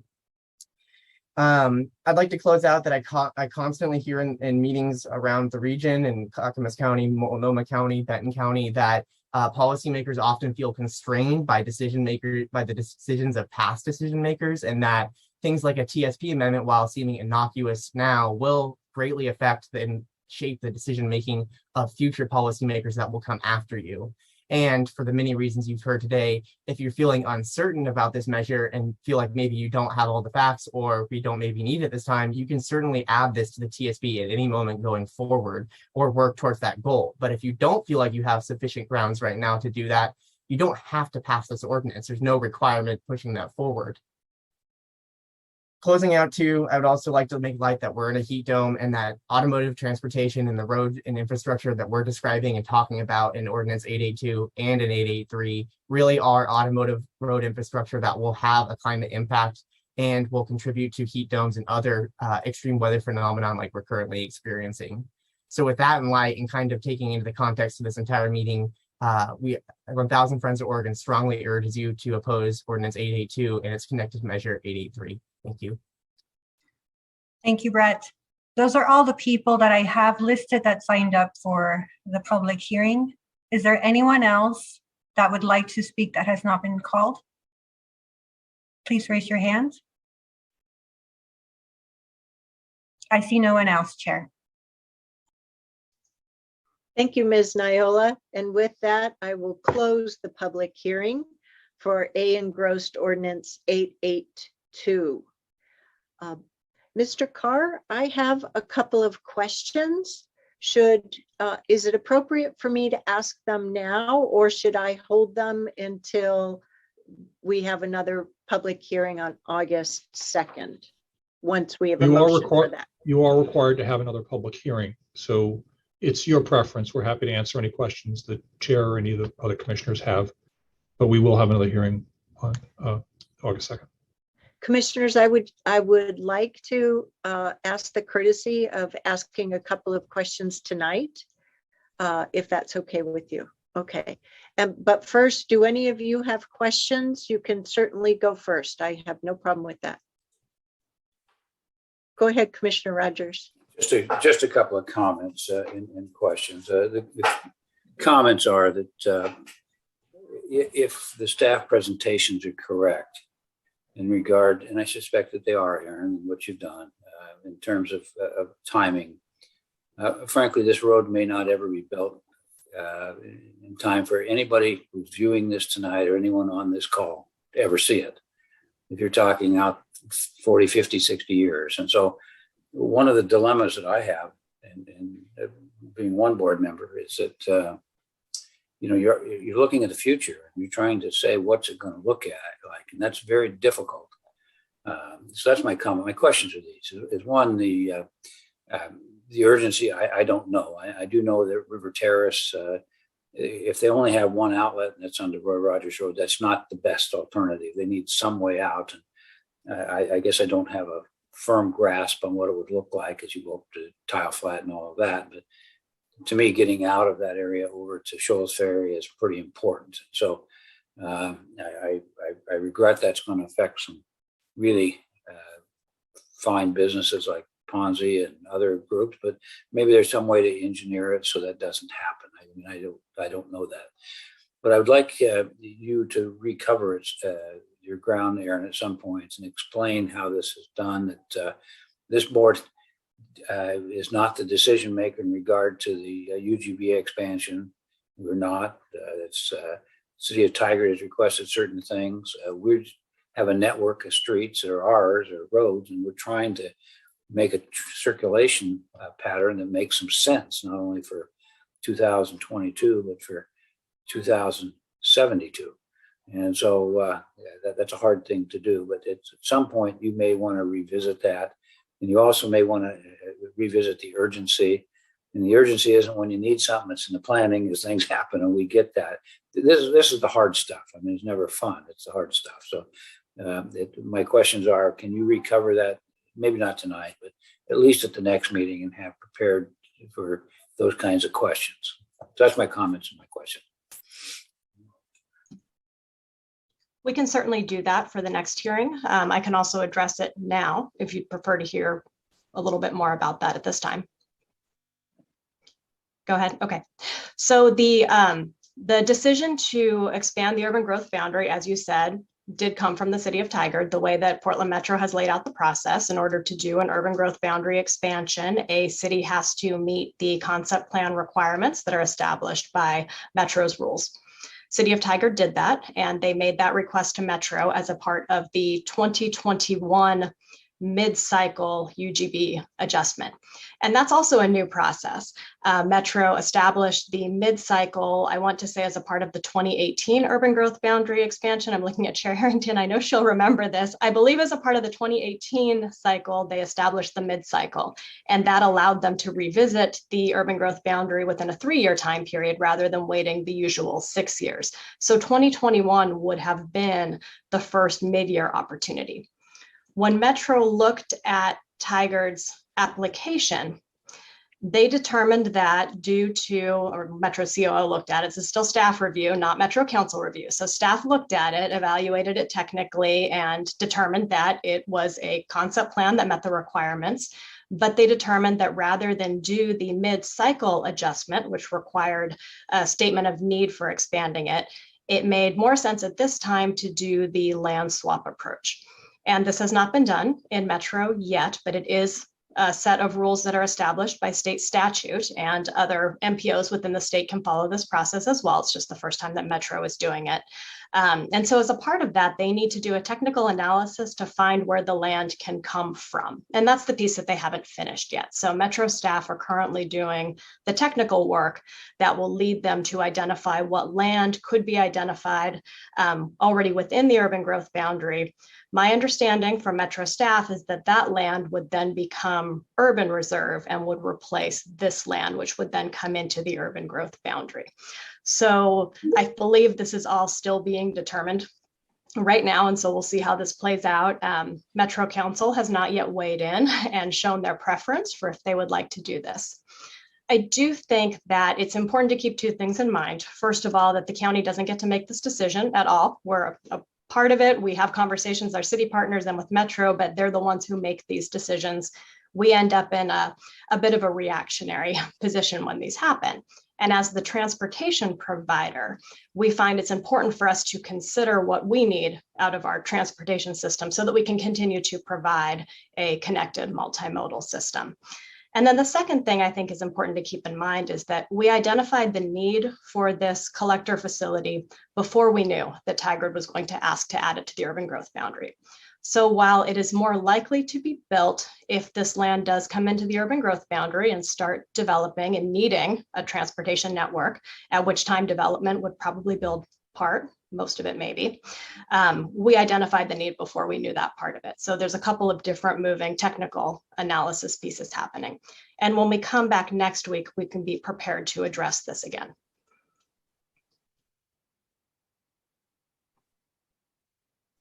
Thank you, Commissioner Rogers and Ms. Wardell. Vice Chair Willie, how about you?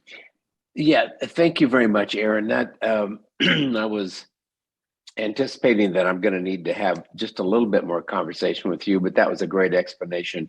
And I think from my standpoint, I'd love to hear a little bit more about this whole process. I heard the testimonies tonight, and I understand that. I travel that area a lot because my family lives in Sherwood. So I go there, but I want to have a better understanding of this. And I certainly understand the concerns that we heard tonight from the testimony. So I will reach out, Erin, just ask for maybe 15 minutes to understand the land swap part of it, because I don't get that. So anyway, thank you for that. To use your phraseology, Vice Chair Willie, I don't get it either. It's new for all of us. As Ms. Wardell mentioned, it is an aspect of land use that the state allows, but Metro has never utilized it. So we have no basis of explanation. And I know I haven't invested any time in looking at any recent past information for the Metro Council that describes it either. So we're all on the same learning journey. You're not alone, believe me. Commissioner Fye, do you have any questions at this juncture? No, okay. Thank you, Ms. Wardell, for speaking about the mid-cycle UGB expansion request that the city of Tigard submitted. And since they submitted that, came this new idea of the UGB land swap. And thank you for your comments on that, so that I understand how there is the potential for such a thing, to swap out existing urban reserve land with land already in the urban growth boundary elsewhere. And as a former Metro councilor and councilors before me lived with the decision back to the 2002 UGB expansion that was which was done using the soil classification hierarchy, where there is land out in the Damascus area that is in the urban growth boundary, but doesn't seem to be in any rush for urbanization. So that could be some of the land that they're looking at, but there may be others as well. So thank you for clarifying that for me. I just have a couple of questions, and I don't need the answer now. Later, such as with the August 2nd public hearing, if you could once again provide a presentation for us, because I think that helps all of us. I remember the history of adopting urban and rural reserves, right? And all the remands that were involved with that in Court of Appeals. What I don't remember is the time frame by which the area, and if I look at slide number, slide number 5. Oh, there it is. There was a time, I think, when the land south of Shoals Ferry Road, but west of that upper blue urban reserve might have been in rural reserve.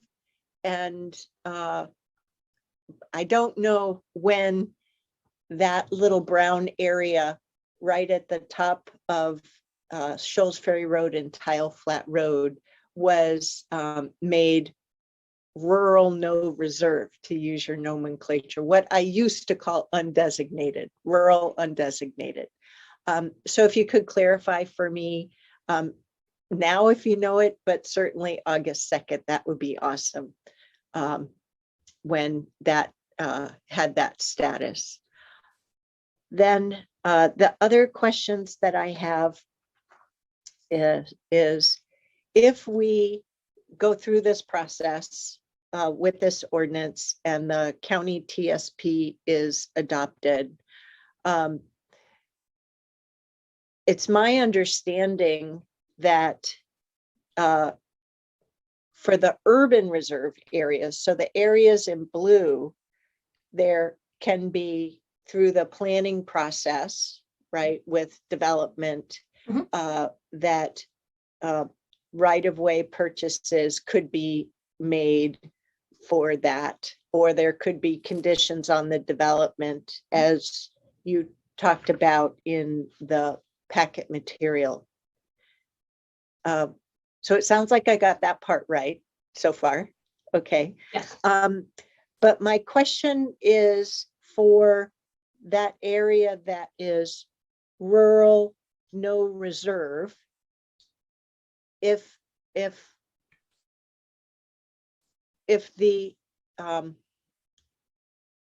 we don't adopt the ordinance now or in current time, well, what am I trying to get at? What I'm really trying to understand is that for that hatched area in the brown part, we can't just purchase that property or purchase the right-of-way needs to put that road in such an area without further public process and property owner engagement and willingness and all that, right? Adding the line to our plan allows us to acquire right-of-way and construct the road. So adding it to our plan at this time would allow us to do that. It would be unlikely to be done as a part of development, not impossible, but unlikely because it is rural undesignated or rural no reserve. But it would be possible for that to happen. We could have some development within what's now the urban reserve area, even contribute towards that extraterritorial kind of improvement, because it'll be in our plan. We'll know it's an improvement that we're trying to achieve, and we'll have the ability to do that. Okay, thank you. Then the last question I have is, so I'm frankly, I'll just say I'm a little bit bothered by the fact that some people seem to think that this TSP is being done in response to the city of Tigard's mid-cycle UGB expansion request, when this is a TSP amendment idea that has been around for quite well since the development of an adoption of those urban reserves. So the question I'm trying to get at is, I understand that we have another public hearing on April 2nd, but could we just as easily delay action on a decision on that until after the Metro Council has had the opportunity to decide if they want to entertain a land swap, and or after they decide if they even want to grant a mid-cycle UGB expansion request as made by the city of Tigard? That would be something the board could consider, and we would want to consult with county council to probably bring forward an option for what that could look like for the board and how we would continue to a date certain. What that would mean from a technical standpoint is that if we wait until the land comes into the urban growth boundary, we no longer need the exception analysis for the part that is in blue. And as you said, we've been working on developing this ordinance and associated Cooper Mountain area ordinances since 2015, probably going back to the Beaverton work that was done way before we knew that City of Tigard would be making this request, or even that it would be possible for them to make a request in the year 2021. So most of our technical work predated that. We worked with City of Tigard as they were developing their River Terrace 2.0 concept plan and explained our intent behind this ordinance and what we would like to see. We do want to make sure that their development has this internal collector circulation if it is brought into the urban growth boundary and if it starts to develop. So deferring a decision until after we know the decision on the urban growth boundary is something that the board could consider doing. Now, the piece that's in undesignated, just south of Tile Flat Road, would still need that exceptions analysis. And so we would likely still need the TSP amendment as we have framed it today, although with the line work and the text reference updated to explain that it's now only that piece of the segment that's outside the urban growth boundary. So there would be some restructuring to the ordinance at that time, but the exceptions analysis, technical work would still need to be included in our TSP. Okay. I also understand that listening session that you had recently on July 13th was regarding property owners. Was it for property owners as notified just in the blue area, or was it for property owners in that brown area as well up by Shoals Ferry Road? It was both. So we looked at the corridor, the roadway corridor, which is wide, it's 375 feet. And then we applied a buffer to that Additionally, for the July 13th session, we noticed everyone who's in the rural reserve area who takes access off of Vandermost Road, because that road would have a future intersection with this alignment, even though the alignment does not go into the rural reserve area. I believe the Ponzi Vineyard is in the rural reserve area, for example, so not directly impacted, but included in our invitation to that listening session. And I will say, I know we've heard testimony tonight from some people saying that they didn't know about that listening session. I did verify that they were included in our notice for that, and we have interacted with those property owners in other fashions with other meetings and phone calls as well. And that notification was done through a letter? It was. Okay, thank you. Okay, thank you very much. I appreciate having the opportunity to share my questions and even to get some answers to that this evening. Thank you very much. So with that, commissioners, where we're at is we've held our public hearing this evening, our first public hearing on engrossed ordinance 882. We've also had the opportunity for some Q&A with our staff and sharing comments with one another. And at this juncture, I'm looking for a motion to continue the public hearing for our second, tonight was our second public hearing, but we need to continue and have a public hearing next Tuesday, August 2nd, on this engrossed ordinance. Do we have such a motion? We have a motion from Commissioner Rogers, a second from Commissioner Fry. All those in favor, please vote by raising your hand. Thank you, commissioners. Any opposed? The motion carries unanimously 4-0. Next, slight change of plans. We had a hiccup with regard to accepting testimony during our initial public comment period. Someone who was signed up was missed. So before we move on to our second topic for public hearings, given the passage of the evening, I would like to ask our board clerk if she could please call on that person and that we would pick back up from there. Yes. Dale, are you unmuted? Yes, can you hear me, Anna? Yes, thank you. Hi, I'm Dale Feik, Forest Grove District 4 resident, Chair Harrington and County Commissioners. And I'm Anna, I realized that Kevin's grandmother passed away and there were some problems with how this all worked for me to make public comment now instead of at the beginning of the meeting. Personally, I want to thank you, Commissioner Pam Treese, even though she's on vacation, for writing the attached document that I sent to you an email titled Statement on Overturning of Roe versus Wade at the Washington County Board of Commission meeting July 12th. I also want to thank you, Madam Chair Harrington and Commissioner Nafisa Faye, for also signing it.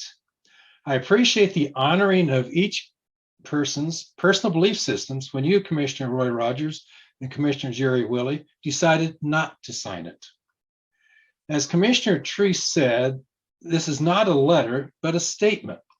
The beginning sentence reads, "We are dismayed and frustrated by our U.S. Supreme Court has chosen to disregard nearly 50 years of legal precedent protecting the right to abortion in this country." And then she goes on, and I'm asking you in writing to please review what she wrote to you. And I copied it and pasted the email that I sent to you. And I also sent an email, and I doubt that the attached document titled "Women Die and That's Pro-Life" by Nick Kristof will change your minds, Commissioners Rogers and Willey, but please consider reading it.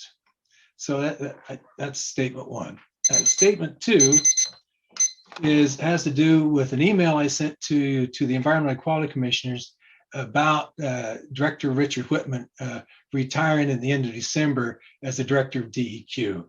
I'm so impressed with what he's done and changing the culture and how he's really helped fulfill the mission of DEQ. Thank you for letting me make my comment now instead of wait at the end of the meeting. Thank you. Thank you, Dale. Thank you, Ms. Niola. I appreciate that. Next, we'll move on to our second public hearing topic of the evening, and this is regarding Ordinance 888. And I would ask Mr. Carr if he could, well, first, I would ask the commission if we could have a motion to read Ordinance 888 by title only. We have a motion from Commissioner Fye, a second from Commissioner Rogers. All those in favor, please vote by raising your hand. Thank you, commissioners. Any opposed? The motion carries unanimously 4-0. Mr. Carr, could you please read the ordinance by title only? Of course, Chair Harrington. Ordinance 888, an ordinance declaring a temporary ban on certain psilocybin businesses and declaring an emergency. And I will be the lead presenter on this. So if it's okay with you, Chair Harrington, I will proceed. Good evening, commissioners.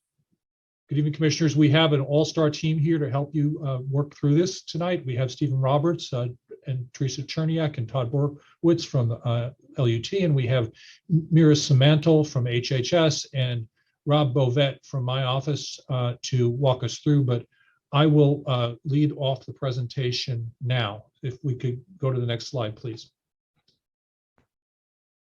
So this is a background on Measure 109. As you know, it was passed in November 2020. It legalized, licensed, and regulated manufacturing, transportation, delivery, sale, and purchase of psilocybin products and the provision of psilocybin services in Oregon.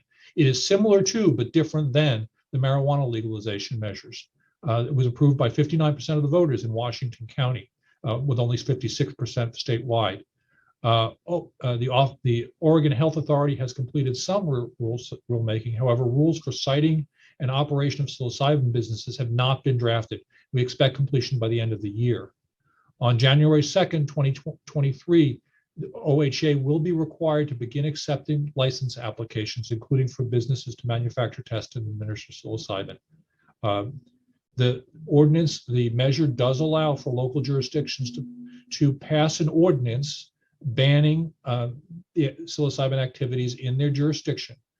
If you pass that ordinance, then OHA is notified that they are not to issue any licenses in that jurisdiction.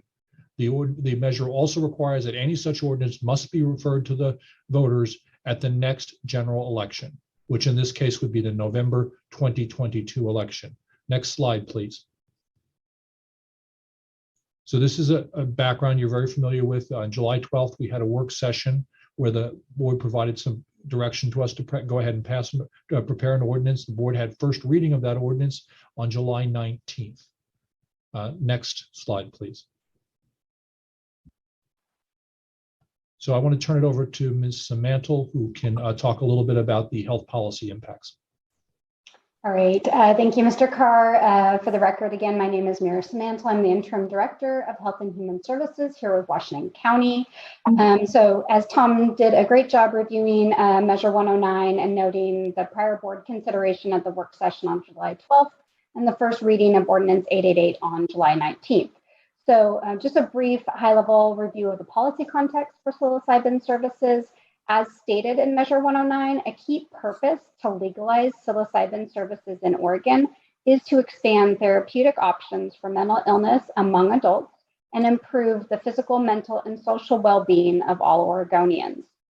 Psilocybin is a psychedelic substance that has been used for medicinal and religious purposes throughout history, and preliminary evidence from small clinical studies indicates that psilocybin may be effective and safe for the treatment of some mental health conditions in controlled settings and among select participants.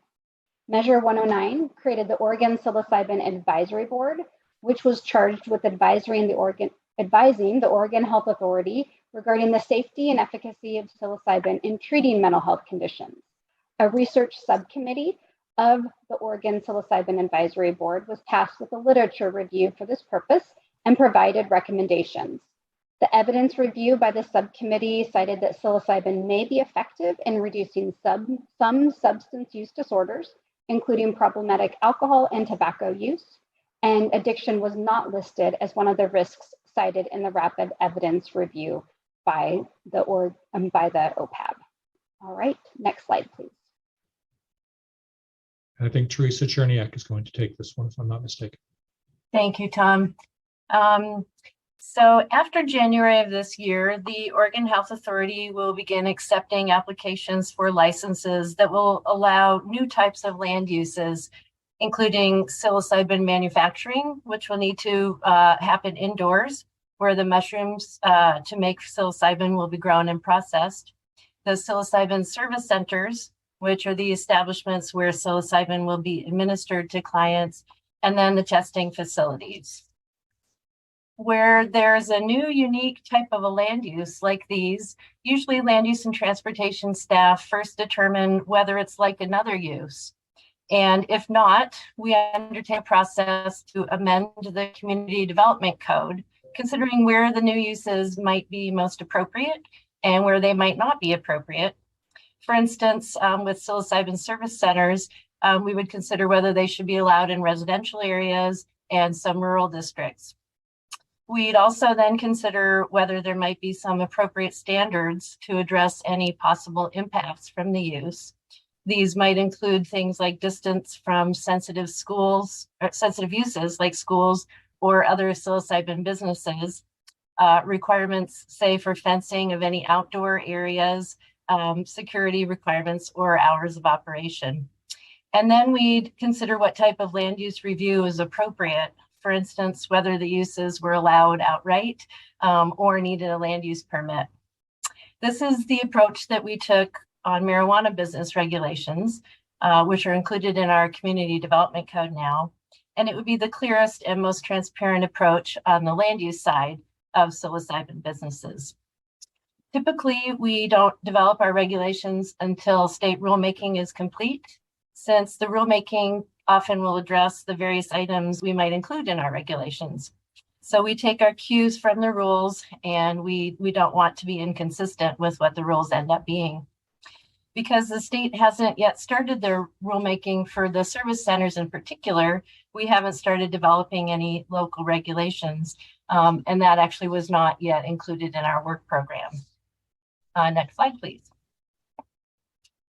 A few of the things that we do know now that have land use implications. One is that the measure was unclear about whether psilocybin businesses are allowed in residential districts in the unincorporated area. It is clear about cities, and the measure does say they aren't allowed in a primary residence. But this would be likely one of those items in our regulations to make clear whether the businesses would be allowed in residential districts. Another is that the measure does allow reasonable time, place, and manner regulations. So again, things like where the uses are allowed and any standards for operation. Some of these are included in the measure, but others are likely to be developed through the rulemaking. And in a similar way, when the recreational marijuana measure passed some years ago, the county did determine that some time, place, and manner regulations were needed, and implemented a temporary ban while the regulations were developed and adopted. Also similar to the marijuana uses, the measure requires us to provide a land use compatibility statement, or LUX, for all of the psilocybin-related license applications. When we fill out a LUX, we're certifying whether the use is allowed in the proposed location and whether there's a required permit process. Without local definitions and time, place, and manner regulations, there could be confusion over whether the uses are allowed in different areas and potential litigation over the code interpretations that staff would end up making. These implications support the idea of a temporary delay until state rules are known and there's time to develop any appropriate regulations. With that, I will turn it back to Mr. Carr. Thank you, Ms. Cherniak. Next slide, please. So the staff recommendation is to refer a ballot measure to Washington County voters in November of this year to temporarily opt out for a maximum of 2 years. We don't recommend permanently banning psilocybin business. Of course, when I say we, I mean HHS and LUT. The County Council has no recommendation on this. This is a similar approach that the board took for marijuana. If the temporary opt-out is approved, the LUT department will begin legislative process to develop time, place, and manner regulations. Next slide, please.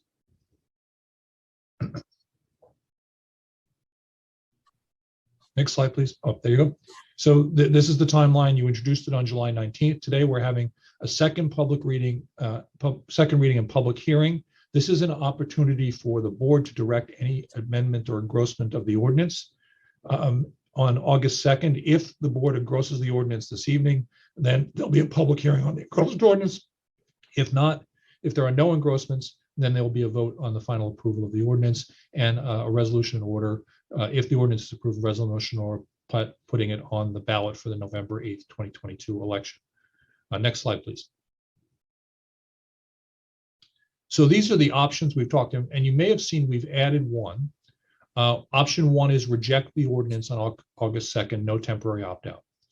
Option 2 is take no action for now and defer action on the ordinance to November or December. At that point, we may have a better idea about what the state's doing, and then you could pass an ordinance. If you pass an ordinance in November or December, that ordinance would effectively ban psilocybin businesses from being licensed effective January 1st, 2023. That ordinance would be referred to the ballot at the next general election, which would be November 2024. The staff is not recommending this, but we thought we'd tell you that this is an option. We expect that this is untested, although similar things were done with marijuana. The language of the measure appears to allow for this. It could be contested. The recommendation is to approve the ordinance on August 2nd, implement the temporary 2-year opt-out. Option 4 is to engross the ordinance today with either a shorter, longer period or no sunset at all. So those are the 4 options. Next slide, please. That's it. Any questions? I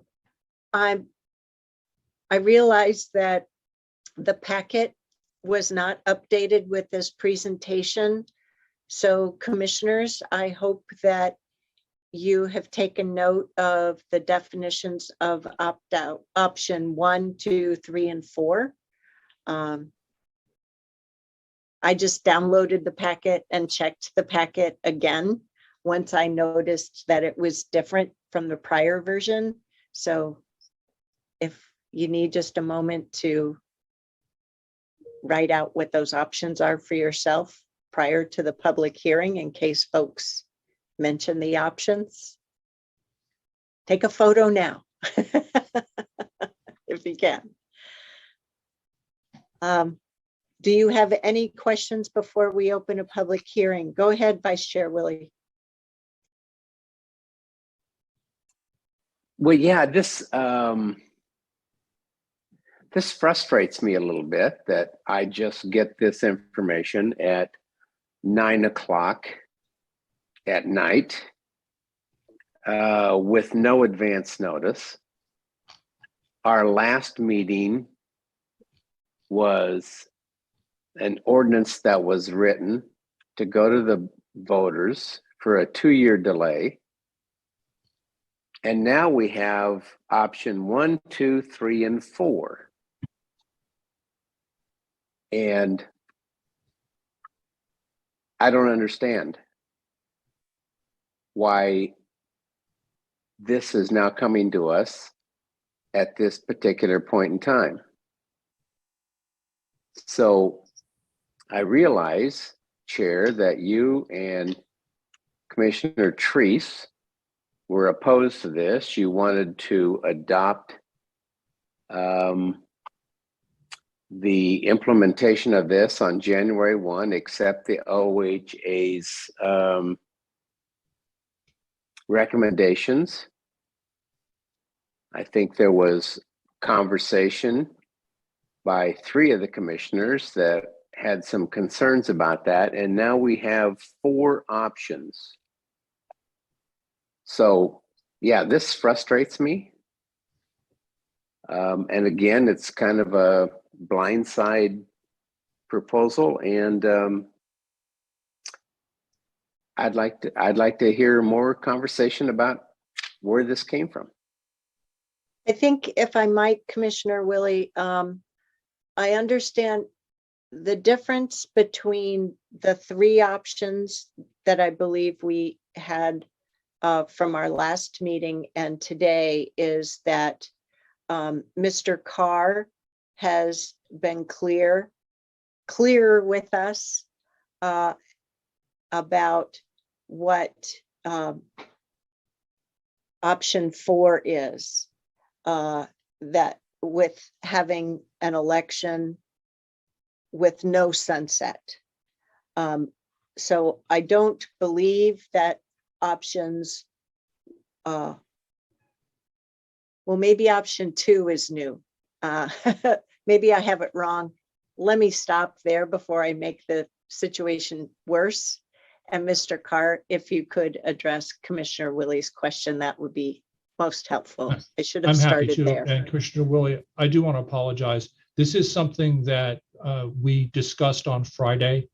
And as I said, it's an option that if you read the technical language of the measure, it's allowable, but it's never been tested. So it's not clear what a court would do with this. So it actually is in the packet, and Chair, I just checked. This version got uploaded yesterday. And so we worked on it on Friday, and it was uploaded. So, and I apologize if we should have done more to note that, and that's on us. Okay, my question to you, Tom, is who is we? Our you team. Say we worked this on Friday. I was at NACO. No, so Mr. Roberts, Mr. Bovet, Ms. Cherniak, and I worked on this Friday and over the weekend. And okay, so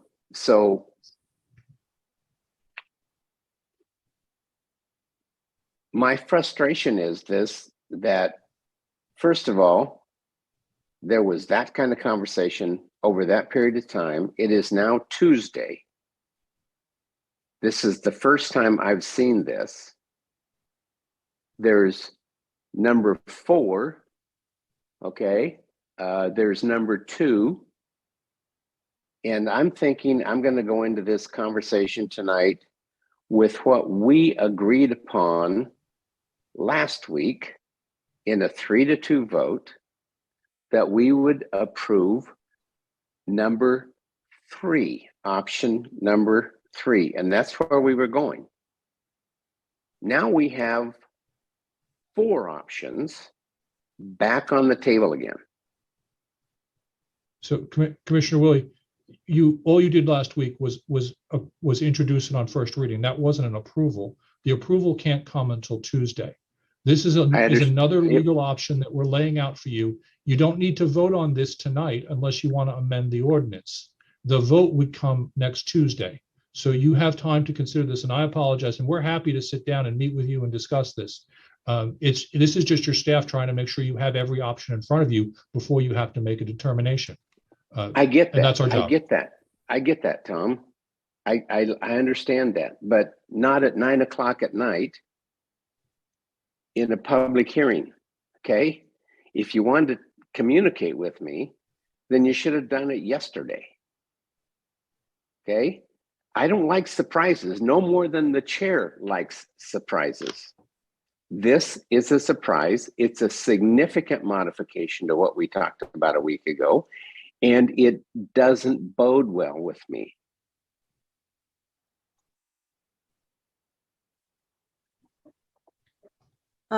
Commissioner Willie,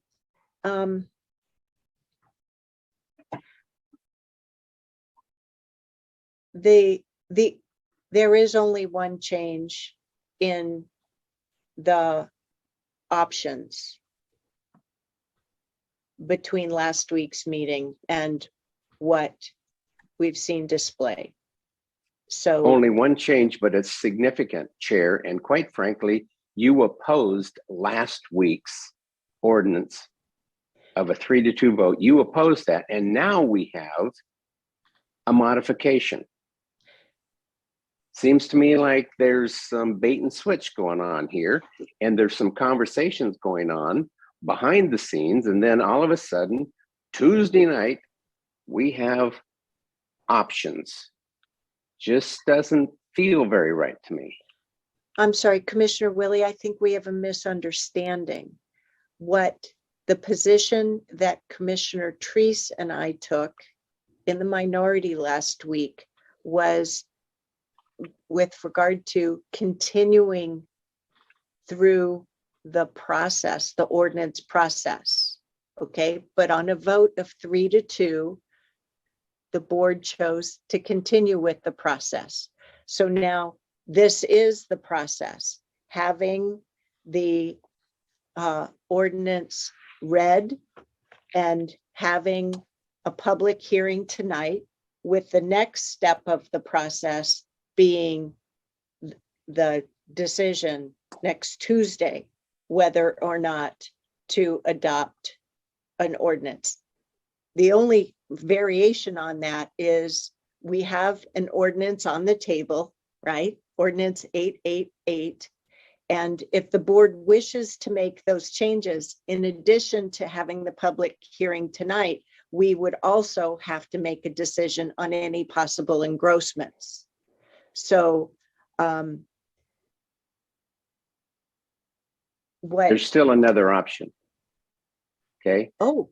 There's still another option that has not been discussed at the commission level prior to tonight. And so we're supposed to evaluate option 4 with no sunset. We didn't talk about no sunset. We talked about a 2-year sunset. Option 2, no action now, defer action on the ordinance till November, December. That wasn't even on the docket. So no, I'm sorry, Chair. Okay. There's a lot of variety in what our decision-making is supposed to be tonight and next week. Okay, I understand more clearly what you're saying. Okay, and I don't disagree with you at all. Okay. Commissioner, Mr. Carr, I'm sorry. Gave you the wrong title. I want to object to the bait and switch. That's not fair. We provided this to you at 6 o'clock last night, and I know it was late. We're just trying to do our jobs. Seriously, 6 o'clock last night, Tom, that counts. Okay. Yeah. Okay. So it won't be, it's not a bait and switch. I don't mean to offend you by the terminology. You did. Okay. I apologize for that. But this offends me. Okay. Well, the fact that at 9 o'clock at night, we're having this conversation offends me. So I guess we're both equally offended. I apologize if I offended you with my terminology, but this doesn't work. To be clear, the only thing that was added was option 2. We had 3 options last week. We added another option, which I think is legally questionable, but I included it out of an excess of caution. If you want us to take it out, we can do that. But there's really very little reason to insult your staff. And that's what you're doing. These are people who work really hard to get this in front of you. And I think it's inappropriate. Let's try and be clear about this, Tom. There was no implication that I was insulting the staff. If you took offense to it, I apologize to it. Okay? But it's not about staff. This is about communication. This is about eyes wide open when I go into a public hearing that I know what the hell we're talking about. Okay? And I didn't. Now you can say you said at 6 o'clock last night. Well, I was at a WEA event till 9 o'clock last night. Okay? So I'm sorry. I didn't pull it up and I didn't look at it. I guess that's on me. But this doesn't work. So we can move on.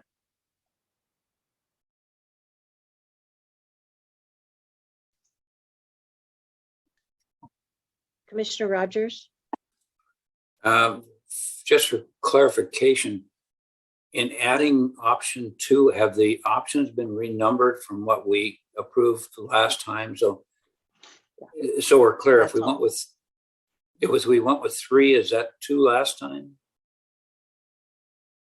I'm sorry, I don't have last time. 2 was added between 1 and 3.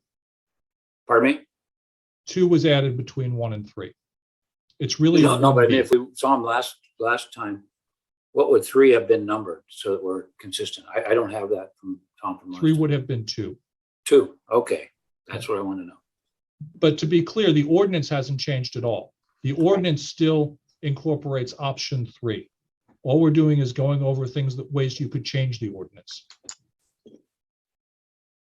Well, Madam Chair, I'm still in favor of what now is option 3. I guess it was 2 last time. So I was, for the record, trying to be clear so that we don't sit there and say, well, we're still in favor of 2. 2 now has changed and 2 is 3 and all that. But I'm still with the staff recommendation. Yeah. And for the record, what threw me is we didn't get any indication that the presentation changed.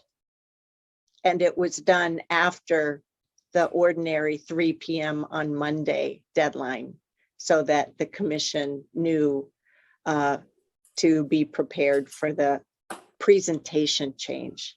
Thank you, Mr. Carr, for making it clear that the ordinance hasn't changed, but we do know that we have an additional option that had not been previously covered. So thank you for that.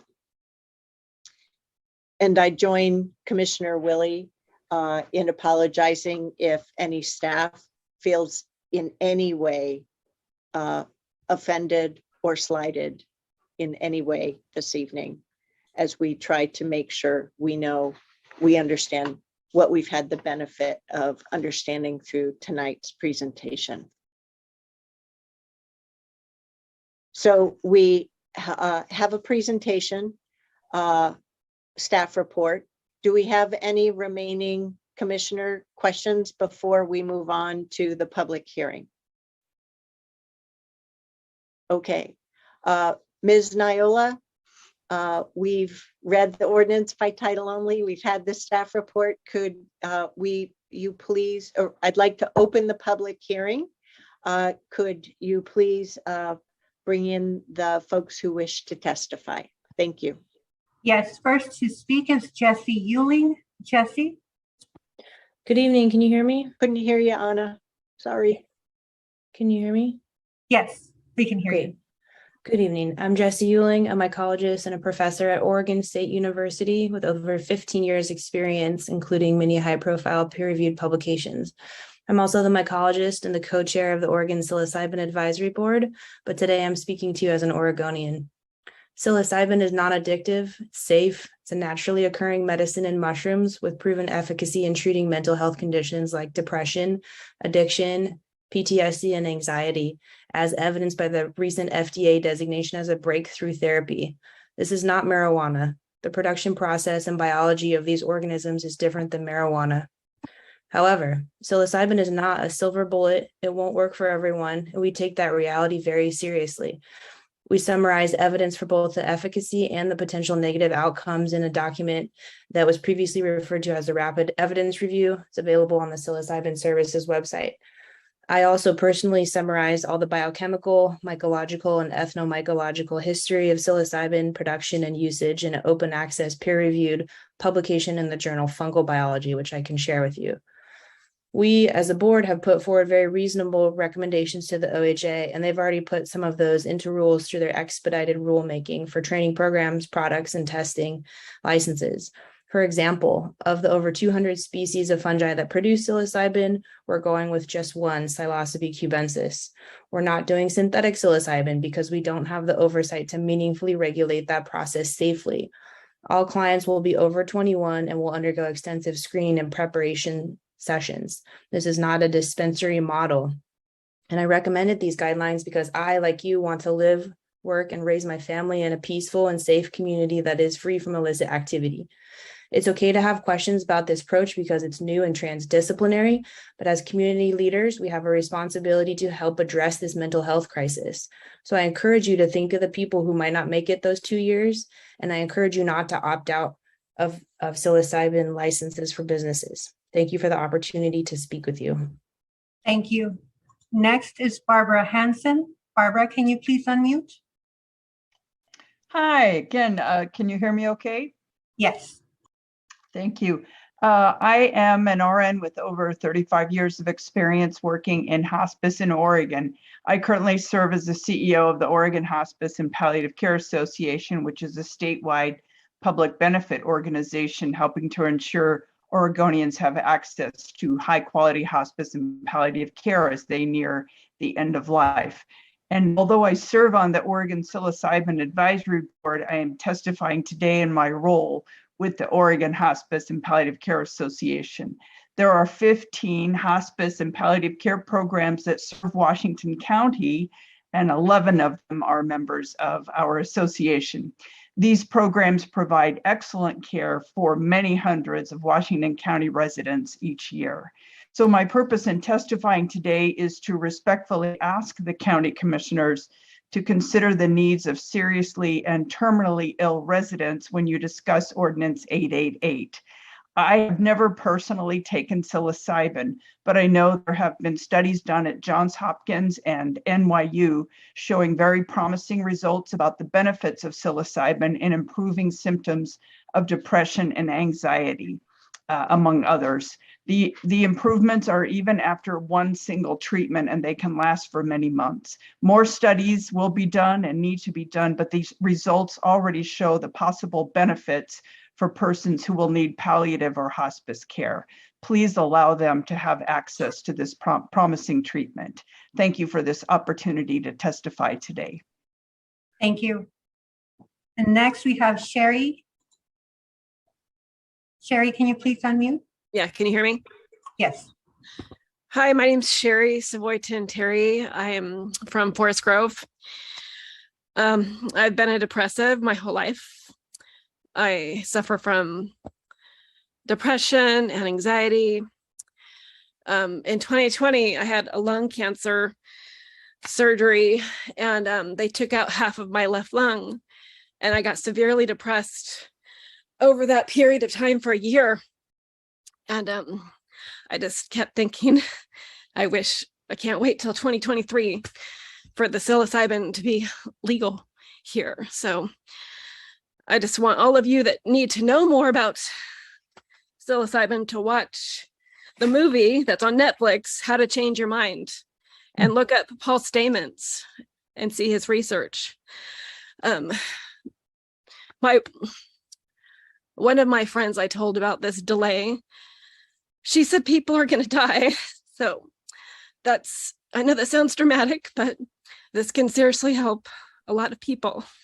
So I really urge you to have no delay and do option 1, if I read that correctly. And I wanted to add that the ripple effect of psilocybin could mean less people in the fancy new facility that they're building in Beaverton. So please don't take this decision lightly. I don't know, it's really hard to talk about mental health stuff, and I'm short of breath because of my lung issue, but I just want you all to tune in and open your hearts.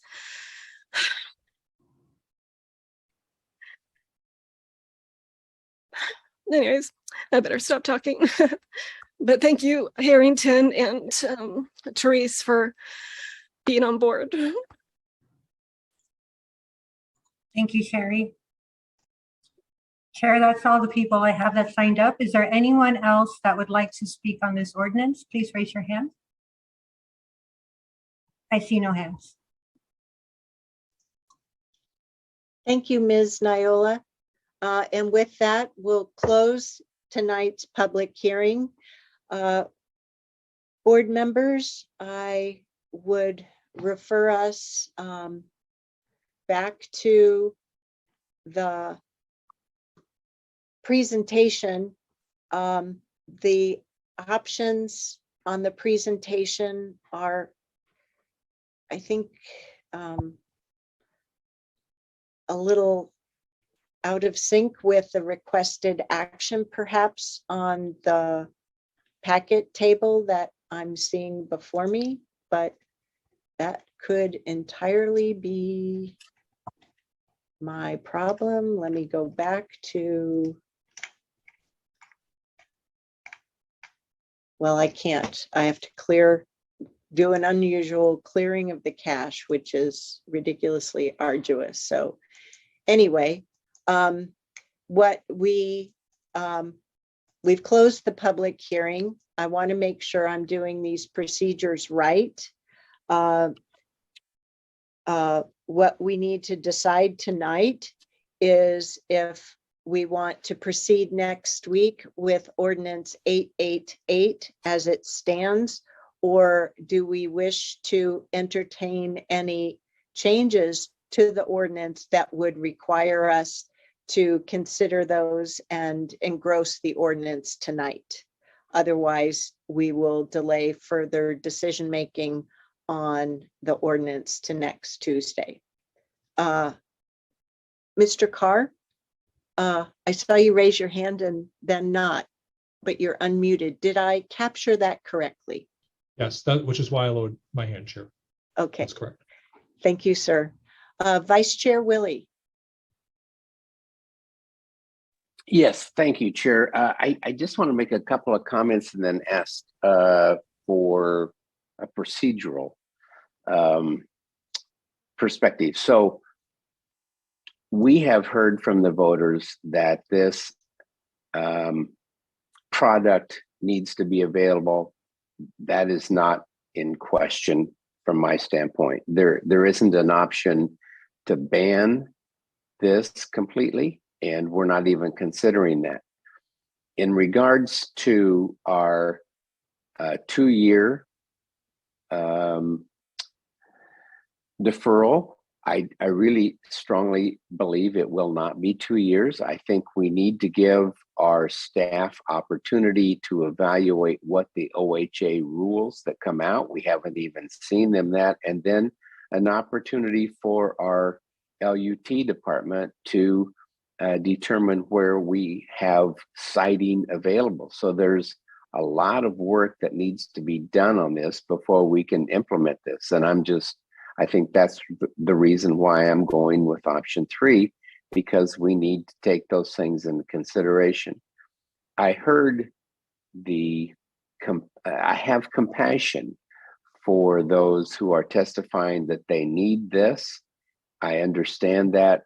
I am not opposing that. I'm just advocating that as a county commissioner, I believe we need to make sure that we understand the rules and that we are complying with the guidelines that will be provided by the state.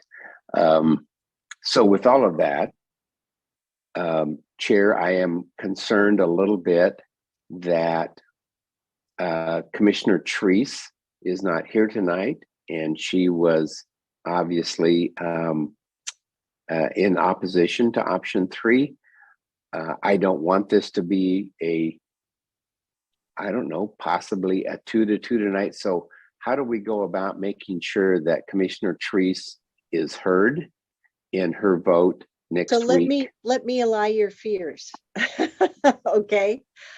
You're correct that there are 4 of us here tonight.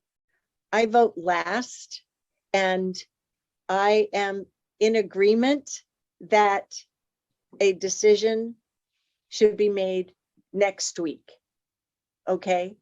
So I am in no way, I don't have a need to exercise my political power and influence through my vote of 1. Okay. I've made accommodations to attend next week's meeting, even though I'm on vacation. So let me allay your fears. Okay. Okay. Yeah, thank you. I just wanted to make sure that tonight was to have the public hearing and to decide if the board thinks there is a need to make changes to ordinance 888 and do an engrossment. Okay. I am choosing to not exercise the option, as you recognize, to thwart having a decision opportunity next Tuesday. Okay. All right. Yes, thank you for that. And again, I was mostly considerate of trying to be considerate of Commissioner Treese. She's not here tonight, but I wanted to make sure we heard her vote as well. So thank you for that. Okay, commissioners, do any of you have a need to consider any changes to ordinance 888 that would require us to have consideration of those and engrossment? I'm not seeing anyone have any indication. All right, so Mr. Carr, just to make sure I do this right, especially since some of these options involve time is of the essence, if I could use that phrase. The ordinance that is in our current packet, I believe that is reflective of the staff recommendation to implement an opt-out and election with a 2-year sunset. Am I correct on that? That is correct. Yes, okay, thank you. So we don't need to take any, let me double check my sheet of paper. Do we need to take an action to move the draft ordinance forward for next Tuesday? No, you could move to continue consideration, but it's already scheduled. So Okay. I'll move to continue would probably be the appropriate motion. Okay, let's do that then. Board members, do we have a motion to consider moving forward with ordinance 888 for next Tuesday? We have a motion from Commissioner Rogers. Do we have a second? We have a second from Commissioner Willie.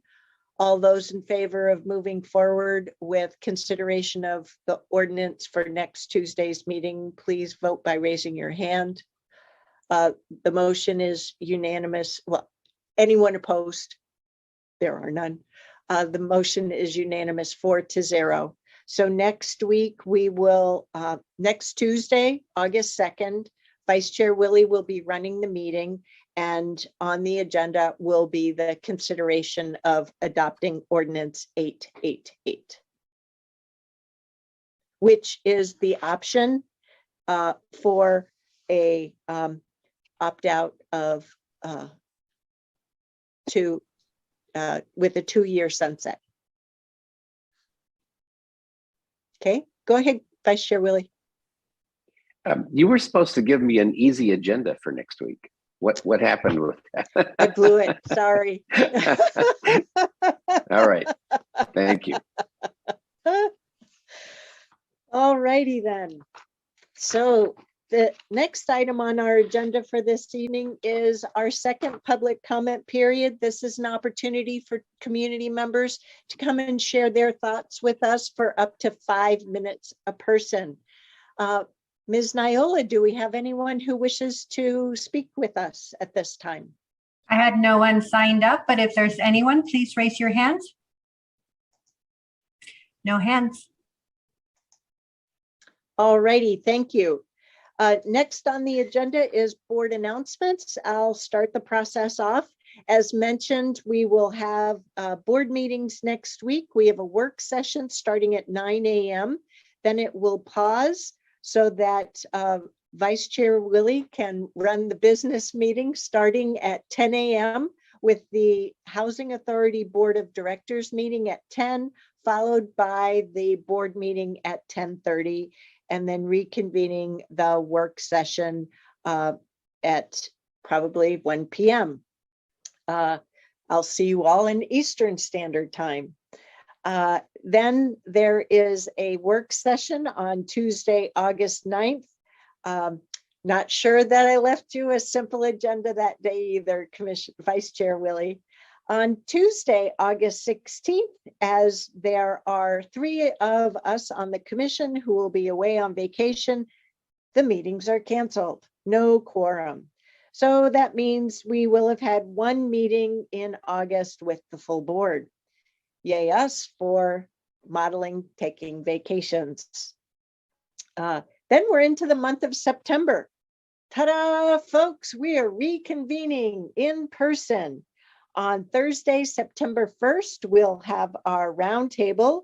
So the board will be meeting in person, which means we'll be moving to hybrid mode.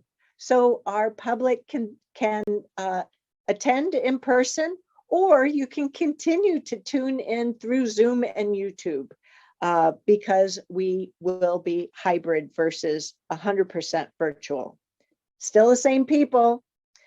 Then on Tuesday, September 6th, that's the Monday after the Labor Day holiday, we'll have the joint pair of meetings, work session starting at 9 a.m., board meeting at 10. And the following Tuesday, September 13th, Vice Chair Willie's going to have to preside over that meeting again, as Commissioner Treese and I will be away on a Clean Water Services trip. And that's it for now on September meetings. We will have another set of meetings in September. So in the month of September, we'll have 2 meetings with the full board in attendance. So that's it for board announcements from me this evening. Any from the rest of the commission? All righty. Well, with that, do we have a motion to adjourn today's meeting?